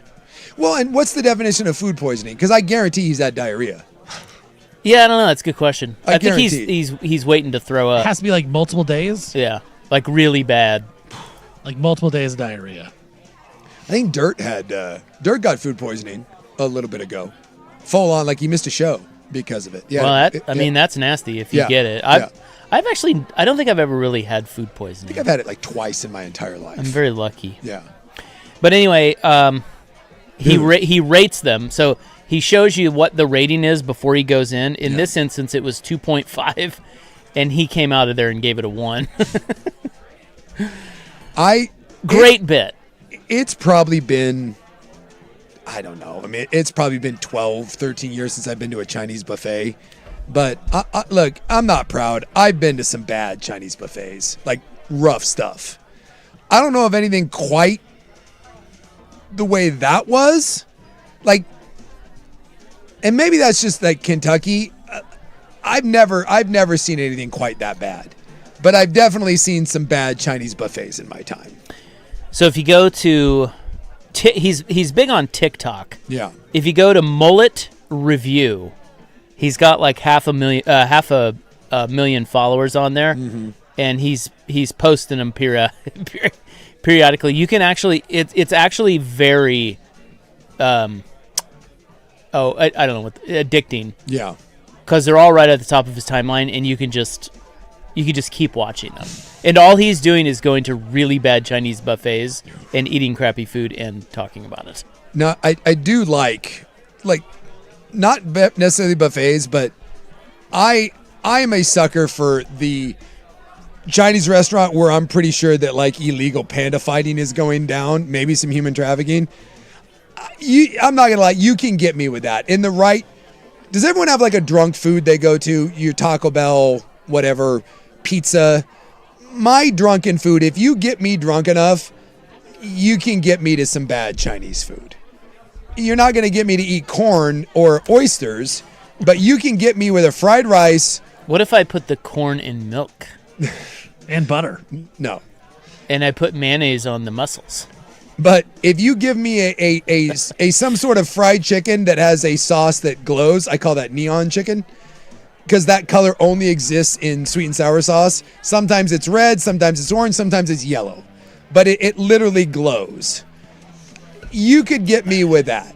And then I there is a place in Vancouver, and I don't say it by name because I feel like it's like throwing shade at them, but it has been there forever. You cannot, it's right on Mill Plain. You can't go inside. It is takeout, and there's just a window. You can't walk inside. It's drive-through, takeout, or they will deliver to you. And all I can tell you is, unless it's one of the owners that is there, everyone working there is a felon, 100%. And I don't know what goes on inside of it, but I promise you nothing good. Nothing is on the up and up. And that thing has probably been there since I was like 14 or 15 years old. Not $1 has ever been spent to upgrade that restaurant. And in the parking lot, there is a boat, a sailboat that has been there, I believe, for 22 years. Whoa. There is a sailboat and a Geo Metro that also has not moved in probably 20 years. But if you want late night pork fried rice, that's the best offering that the city of Vancouver has. Phenomenal. Are you sure about that? And they're great people. I love the owners. When I get one of the owners that answers, they are incredible people. Yeah, I love 'em. There's a spot when I was in college my buddy would go to. It was a Mexican spot. Yeah. And he would eat it all the time. Yes. And then they found out they had to close it because they were like serving dog or something. And he was all pissed because he's like, it was really good though. I don't have a spot to go anymore. It to this day, it will still get. There'll be times like it'll be like 9:30 or 10, and all the restaurants are closing. You know what restaurant doesn't close at 9:30 or 10? That spot. Sailboat. Sailboat Chinese is open, and it will treat you right. Do yourself a favor, get a combo 25, crab puffs, orange chicken, and pork fried rice.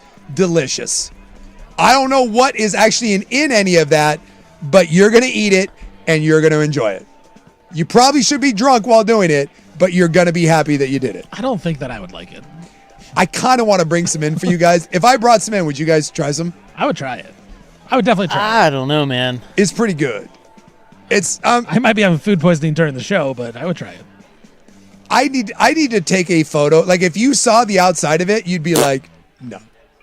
Like as you pull into it, I'm assuming that there are people that go there for the first time and they have to check the GPS to make. They're like, what? Nah. Like this isn't. You're like, yeah, it's there. You like drive under this awning and it is. Look, it's ominous at best. It's if you're going there for the first time, go for lunch, because if you go for dinner late at night, you might get scared off. It has 4.0. I know what you're talking Yeah, about because yeah. people are texting it in. Yeah. So I looked it up. It has 4 stars on Google, Oh yeah.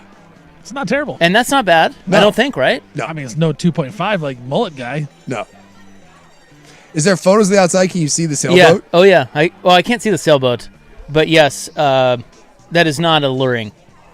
Look, and I'll tell you right now, that Not at all. photo that's on there, that photo is 20 years old. That is not what the outside of that looks like.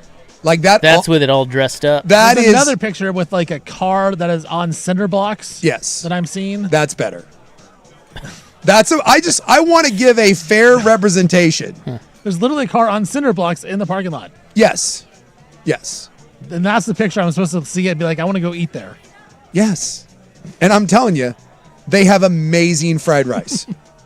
I don't know what the secret to their fried rice is, but it's incredible. Is fried rice that hard to make? There's definitely, I think it's pretty difficult actually to make. Like to make really good. Yeah, to make good. Yeah. yeah. It is? I think so. Why? Like, what's the trick to it? I don't know. That's the question. I mean, we've Isn't tried. it just rice with, like, egg and Talk to these people. different things? Like we've tried it. It just doesn't turn out as good as any other like really good Chinese place or whatever. Or Thai place. If you do the Google Street View, you can see the boat. Oh, I do see it, yeah. That boat ain't moving. Whoa. That's been there forever. Is that somebody's house, like, right next door there? I think it's some apartments. Oh. I don't know. I think that's where they make the meth. I've never once Wow. gone past that. I can't believe you have the balls to eat in there. It's incredible. And it's next to a storage. It's next to like a U-Haul storage place. And then if you just keep going, I think that's like, look, it's not the best part of Vancouver. Yeah, like why is there a boat there? I don't know. No one knows.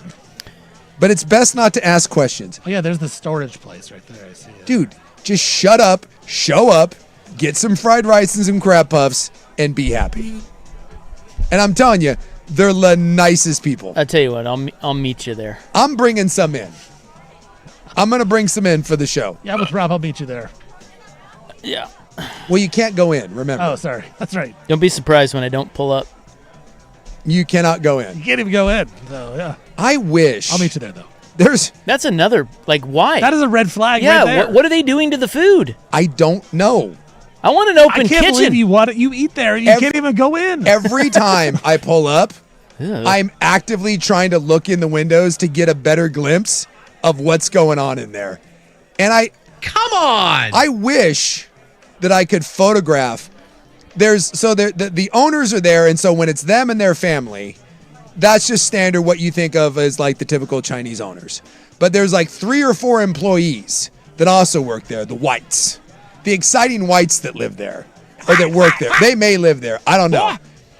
And all I can tell you is that if you get the pleasure, and again, all super nice people, but if you saw, like if you pulled up and the one guy whose name I don't know, if he's working the register,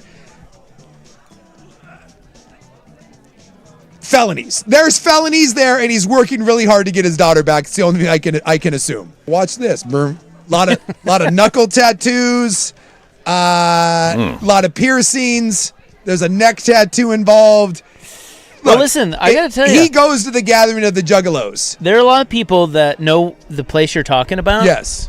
On the text line, and they are defending it. Yes. They really are. Like they love it. They think it's great. What did I say? Yeah, it's great. I don't necessarily believe you really, but people are cooperating your take here. I'm gonna bring you in some of their rice and a crab puff, and you're gonna eat it and be like, I'm telling you. No, here's what you do. 10 o'clock when you're drunk, that place slaps. Where? Okay, so what has a reputation for good fried rice? Like my favorite place in Portland is Duck House. Okay, so bring Duck House. Yeah. Fried rice. Yeah.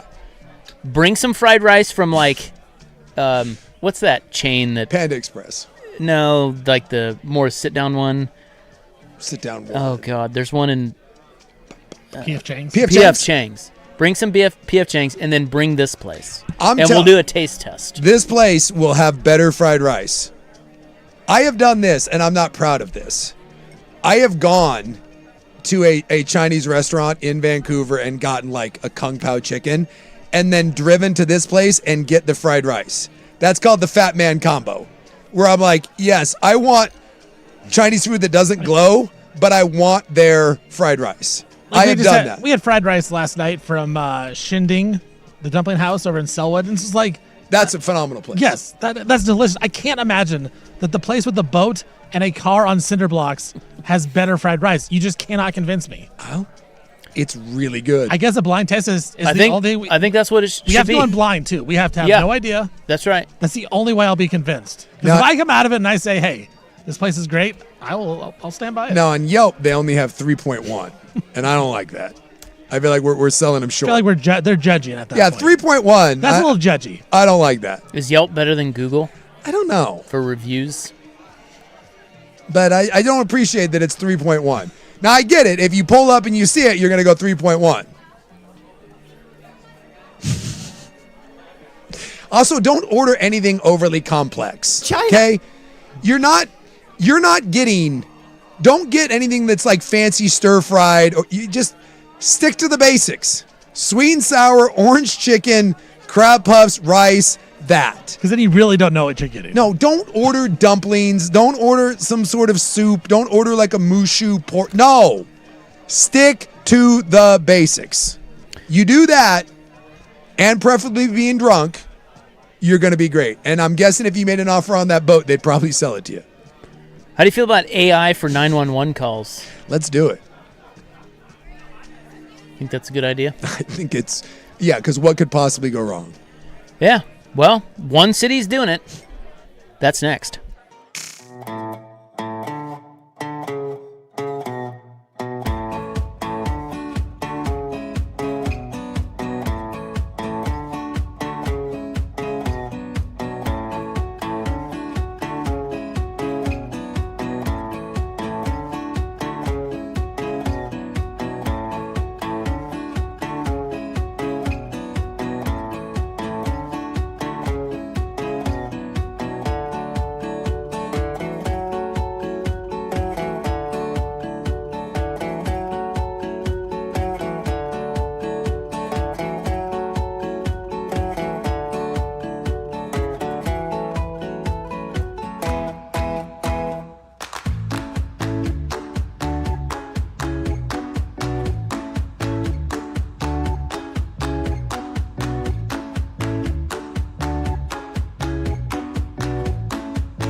From the George McCoy and Warren Allen Sports Desk, a Sports Center update on the Fan Sports Network, 105.1 FM and 1080 AM. First on the Fan, Portland City Council has passed the Moda Center funding today by a vote of 8-4, now in which they will pledge up to $120 million in the renovation of the Moda Center. Los Angeles Lakers are being sold once again, this time to Josh Kushner and Bob Iger for the price of $12.5 billion. It's a record price, breaking the previous record, which was also the Lakers sale of $10 billion just this past October to Mark Walters. After 18 seasons in the NBA, former MVP Russell Westbrook has announced his retirement.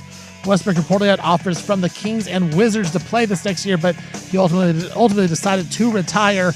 Westbrook leads the NBA all-time in triple-doubles. Falcons quarterback Tua Tagovailoa is going to get the start on Friday in their preseason opener. Head coach Kevin Stefanski would not name Tua the starter for week 1 of the regular season, as he says there's still a battle between him and Michael Penix Jr. I'm Stephen Vaughn from the George McCoy at Warren Allen Sports Desk. Don't call your mom. Call George McCoy at WarrenAllen.com.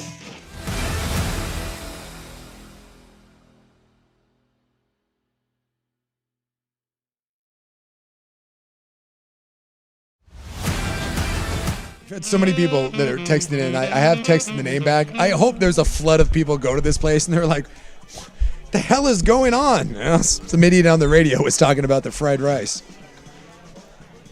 By the way, drop my name, they'll know who I am. They're always excited when Jason sent me. Yeah. They're always excited when I come through. I don't come through as much, but they're always welcoming me with Who do you open think arms. I am? And I love the people in the coop. They're like, oh yeah, dude, we've known about that place for years. Well, they always say, and people are testing that into, but they always say that the worse the place looks, Yeah. the better the food when it comes to like Chinese food. Yeah. Well, I feel the same way about like a taqueria. Yeah. Like if I go into a taqueria, I want bars on the window. I want the person to really not speak much English at all. I would like the menu to be sticky, if at all possible. I would like there to be Spanish music playing far too loud. Yeah, that's just, there's a general vibe I want from my taqueria, and there better not be a white person back there making my damn tacos. Yeah, in Tahoe, we found a spot it's kind of right off the main road there, but they have all like the fancy restaurants. But we go to this like hole in the wall Mexican spot, delicious. Yeah, and you're right, it's all just like Mexicans working and cooking it, and all the people eating there are all just like Mexican locals, and it's great. It's one of the best places. On the flip side of it, I do not want a hole in the wall Indian restaurant. I won't. If I walk into an Indian restaurant and I get that vibe, that same vibe that I want out of my Chinese food and out of my taqueria, I will turn around and leave immediately and be like, nope. That Indian place better be dialed. I want that thing to be nice. Could you say the same about barbecue joints? Yes. 100%. Because being from the Kansas City area, Yeah. that was very true. Yes. You can't have a really nice restaurant and like do barbecue. The best barbecue I've ever had was on Beale Street in Memphis, Tennessee. And if you go, and it's been years, I would hope it's still there. It's right by the Elvis Presley Cafe. It's across the street from B.B. King's club. And I can't quite remember the name of it, but it was by Elvis Presley's. And that's the best barbecue I've ever had. And I will never forget, there was a 400-pound black man back there, and he was the owner and proprietor. I don't think he was wearing a shirt. I just think he had on like that apron. There may have been a wife beater. And he was dripping sweat. And I mean dripping. And he was not wearing gloves. I did not see any sort of hand sanitation going on. But that dude, oh my God, that is the best barbecue I've ever had. And I believe it is his sweat dripping into that sauce and on that food that gives it that extra, I call it love. It's the best barbecue I've ever had. So the flip side is certainly the steakhouse. Yes. Right? Like you can't go to a bad one. You can't, No. if it looks Walk like away. a dump, Yeah. don't eat the steak. No. Sushi maybe the same way. Oh, 100%. I'll tell you what, where I go in Vancouver, like if I want Chinese to get my fried rice, guess what I wouldn't, and I don't know if they have it or not, I'm not ordering sushi from there. No. Same thing with oysters. No. Seafood's another one. You can't go to a janky seafood place. Yeah, there's they different have vibes. they have some good coastal like crab shacks and stuff. Yeah, that's true. But Yeah, that's a coastal thing. And I've had some good stuff down in like Mexico where you can watch them pull the shrimp out of the water and then they cook it up for you. But like fine Italian would be another. Yeah. You know. It's vibes, man. You know, we talk about vibes a lot. Is vibes. And Bits certain and vibes. in certain places, you're like, all right, the vibes of this place are good. And other times, you're like, no. Steakhouse might be number one for me. That you can't. It better be nice. It better be nice. Yeah. No. And honestly, No. Strong no. I don't think there's another food where you would judge, without even having the food, you would judge the food by the way the place looks more than steak. Italian's really good. Because there's. Well, but you can have old school Italian, and it can be a little older, and you know the Steak is so much more upscale and yeah. fancy's not the right word, but higher class, I guess. Like the fancier the place looks, the more you think they're gonna have good steak. Right, because if it's a Yes. bad spot, it looks terrible. It's like, what meat am I gonna eat? Right. Yeah. What is this? What is that? What is But there's What is really that? no other place like that. No, steak is certainly. Italian's close. Sushi's, you know. I don't know why. Like with Italian, there is a vibe that I need out of my Italian place. And it doesn't have to be as nice as a steakhouse. The steakhouse, you want it to be like, you want to feel underdressed at a steakhouse. Like you want to walk in and be like, okay, I should have dressed nicer. But there is also something about an Italian restaurant that if the vibe of if it doesn't seem authentic, then you just feel like you're at Olive Garden and you're like, what am I doing? Yeah, it's true. Like the Italian restaurant can throw you off because if something isn't uniquely Italian Yeah. looking, Yeah. then you're like, aha, Yeah. fake. Gotcha. The BTJ will do this at sushi places. If you want to piss her off more than anything, have Chinese people running the sushi place. She gets real real bowed up real fast. I could see that though. Japanese people, Well, yeah. if they're trying to pass off a different Asian as doing the sushi, boy, it ain't gonna fly. I learned that when we first started dating years ago, there was a place in Vancouver that was it's not there anymore, but it was China. It had both. It was Chinese food and sushi, and I thought it was pretty good. And I took her there. Oh boy, mistakes were made. It just no. And guess who never went back? She gets real protective real fast. Not doing that. Someone said the Acropolis. Yeah. Going for a fine steak. Trust me, without certain things. That's like one of the big exceptions. Yeah, but is although they it- said the steak was really good, Yeah. I've had it. It's Like not. it's fine, but it's Look, can we that's dying, right? what The Acropolis. I think it's closed. Okay. Or sell. Oh Well, my I couldn't God. sell it. No Can one I wanted speak? it. I think it's for sale. I don't know that it's officially closed yet. I think they are in the midst of closing. Okay, can we be honest? Can we have an ounce of intellectual Let's be honesty? honest, guys. Rob, be honest. I don't know that I want honesty here, but I'm gonna go ahead and. Dude, Have some courage to be honest. the Acropolis, stop it. What do you mean? Well, this idea that was good steak. What is that? The idea that was like, It wasn't bad. it wasn't bad. It wasn't bad. Okay, there's only one reason anyone went in to the Acropolis. And then it became like this urban legend, and it gave people an excuse to not feel like a dirty perv that you were going in there to stare at holes and be like, oh, I'm in there for this. Okay, nice Texas toast and steak bites. Almost every time I went in there and got that, it was overcooked. It was watery. Well, people would be like, I'm going to go just A-Crop and get steak bites to go. Yeah. Like, that's Well, what isn't the thing about the steak bites that the owner had his own, Yes. Yeah. like his own ranch or something? Yeah, had its own So cows or therefore, whatever. they thought it must be good. Right. It's not. Local, It's good. you're going.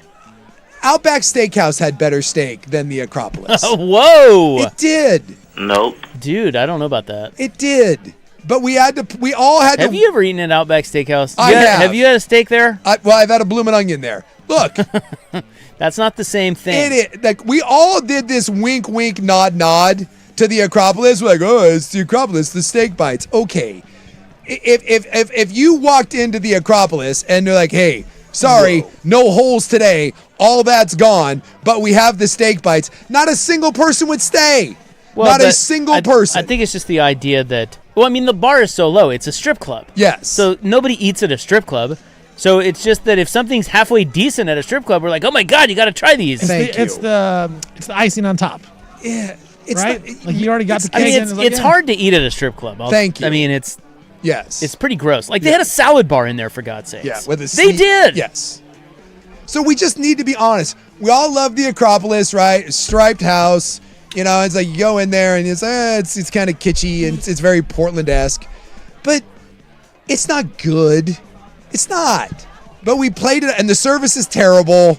There's a reason why no one wants to buy that thing. Nobody. You just walk in there, it's like, hey, you want some ketchup for your steak? No, I don't. The amount of times like you brought like that plate of steak bites and it was like sitting in a pool of water. You're like, what? This? Okay, well. And then you play it off, you're like, hey, let's all have some steak bites and, do whatever it is that we're going to do here. But people act like if you had the best steak in Portland. Yeah, I have. And guess where it's not at? The Acropolis. No offense, Acropolis, but Would you like to know what AI says about this? please. Because, AI scours internet for Yes. all the reviews and everything. Yes. The A-Crop steak bites were legitimately good. The legend got exaggerated, but it wasn't invented. It built a real reputation around them. Even people who went specifically for the food and consistently singled out the steak bites. And Portland discussions going back years described them as tender, juicy, and unusually good for the price. The disgust on Suk's face is just making this for me. The key He's so distinction, mad. they weren't ringside level steak, which is your point.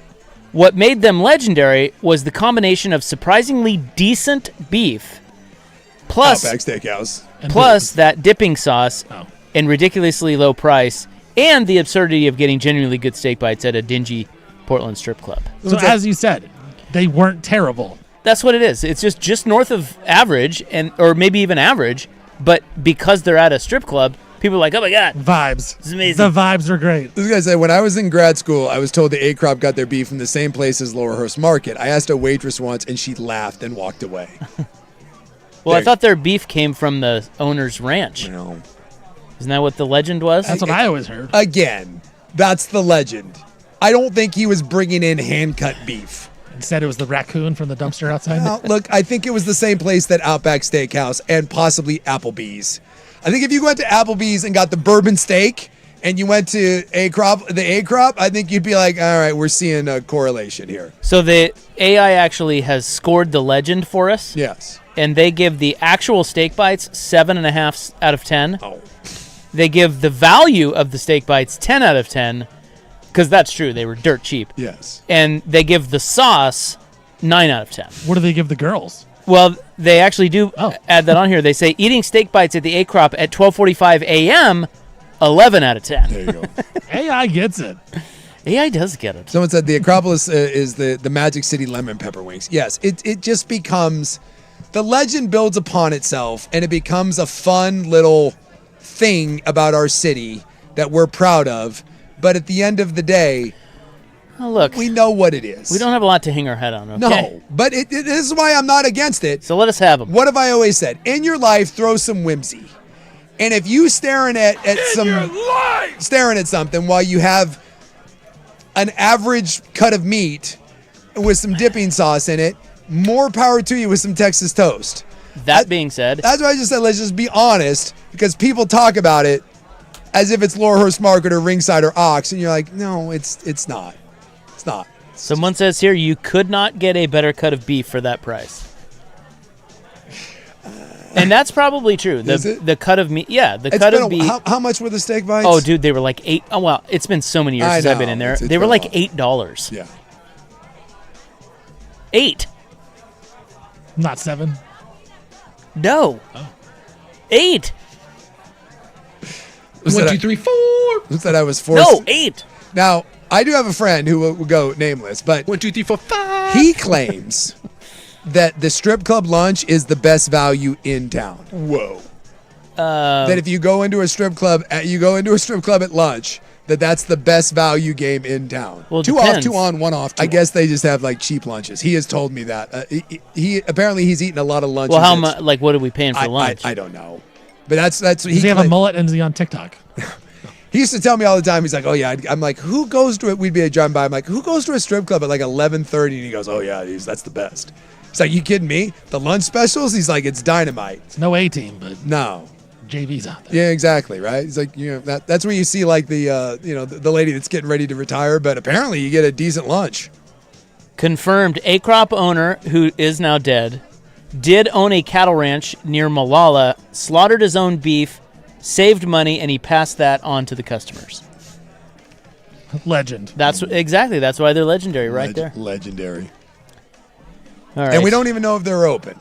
Maybe. I think they're open, but Yeah, I think they're still open, but they're not for long. not open. So Closing. So what you're saying is open. I need to go get some. That's it. This week I'm Only gonna. the back door is open. Well, it's not true anymore. None of that's true. So they don't anymore. have the steak I don't think so. For the old. sake of the show, I will go. Yeah, And do some research for us. I will go and eat some steak. Take bites. some fried rice from that place you were talking about. Combine it with the steak bites. Can I show up with a? Would the A-Crop let me in with a tray of the rice? What do you got in your bag, sir? Fried rice. Well, I From thought a it would place go. that has a boat in front of it. Thought it would go well with the steak bites. Yeah, Acropolis Steakhouse is still open, technically, Okay. but its future is uncertain. So that's what the internet is telling me. All right. This weekend, possibly on a Friday, I may have to venture over that way. I drive by it almost every day on my way into work, and it is around lunchtime. Maybe one of these times I leave a little early. About 1:30, I swing on in and see what's happening at the A-Crop at 1:30. Maybe have a lunch steak bite. They're now calling it Acropolis Steakhouse Plus. If I leave a little early, I can go to Pussy Willow's next door to it and then do a twofer. God. What? That's what it's called, and every time I drive by it, it makes me uncomfortable. It's chicken. It's just a giant butt as their logo. Yeah. It's a giant arse. Whoa. It makes me uncomfortable. I know. Every time I drive by it, I just kind of laugh. I'm like, well, there it is. Next to the old... and then I can head over to the abandoned Bob's Red Mill. That's right. By the way, their It's a steak hell of a bite. stretch. I'm looking at their. Somebody posted a picture of the Steakhouse Plus menu. Yeah. Steak bites are still only $9.75, Well, and they have a spaghetti special for $8.50. all right. I make this vow. Get the spaghetti soup. I make this vow to you two right now. Come Monday. Because what? I got... Today's Wednesday, Thursday. So come Monday, I will have a review. It'll be all right. I will have a review of the steak bites and the spaghetti. You're I'm going to getting hate both. them. See, we don't trust you. What? No. Because you're going to come in hating on them. You also may not come in because you have food poisoning. I'm going to bring my independent man who does like strip club lunches. We are going to go together. Me. Well, he's probably already been there. Oh yeah, but I don't know. I think the last time I went with him. We did not get the spaghetti though. He's going to suggest the spaghetti. Man, get the spaghetti. We are going to get order of steak bites, and we're going to get the spaghetti, and we're going to share Lady and the Tramp style.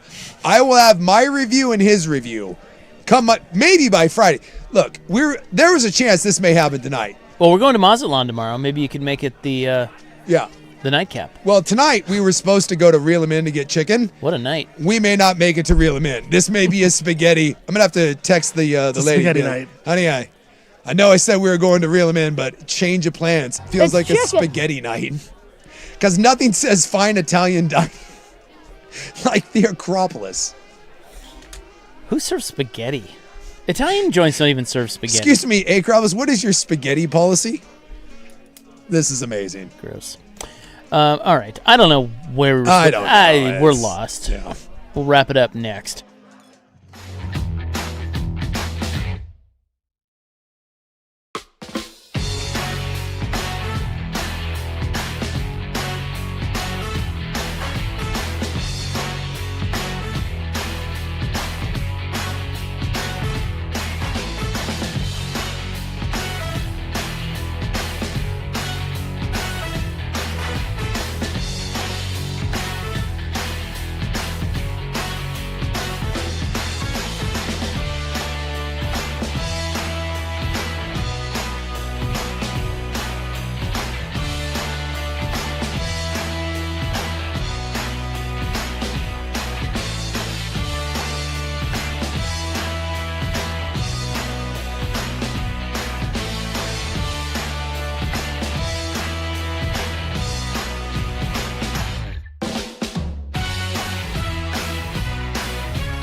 All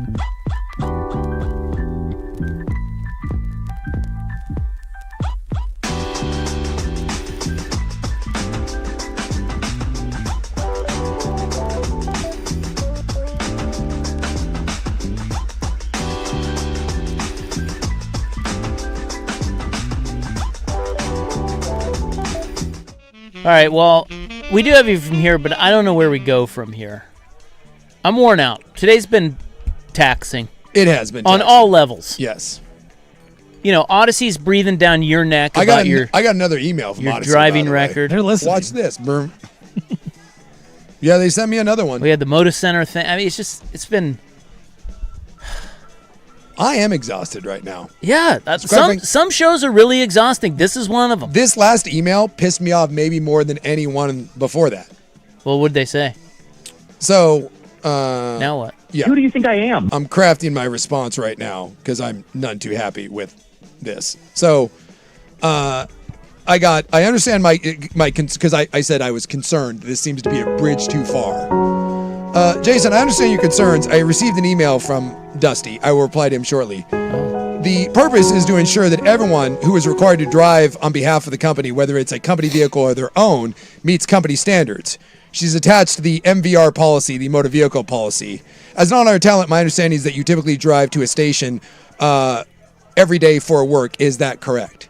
So apparently now they feel it is in their right to determine whether or not my driving meets the standards for me to drive to work. Your own car. My own car. Wow. For 23 years. I didn't know it went that far. That's crazy. And so I would like to point out that in their policy that they sent me, they said it is on a case-by-case basis. An Odyssey station. But they can put me they can this is covered driving or on a revoked license or suspended license, knowingly leaving the scene of an accident, evading a police officer, driving while intoxicated or impaired, reckless driving, fault in an accident resulting in fatality, right? So all of those things and two moving violations or one moving violation and two non-moving violations, i.e. illegal parking. Are you effing kidding me? It's insane. Are you effing kidding me right now? That evading a police officer causing a fatality, but also two speeding tickets or one speeding ticket and a parking violation? You need to get it cleaned up, dude. Watch this. You need to get it cleaned up. My understanding, you typically drive to the station. Yeah, I do. Boy, that's in my quite an own assumption. car. Actually, no. Hey, you could do it from home. I walk. Is that an option? Can you do the show from your house? Is that what they're telling you? Apparently. Now we know why Odyssey stock is delisted. That was me. It wasn't me. It was a text. I just put, is it my understanding? It was a text. My response led something that it is my understanding that you now have the right and authority to determine, based on two speeding tickets over a 3-year period, that I no longer have the right to drive my own car to work. Is that my understanding? How dare you do that? Is that what we're doing? And because I've had two speeding tickets, by the way, 13 miles an hour over. Don't minimize that. That's 13. You're a scofflaw. 13 miles. Can't do that.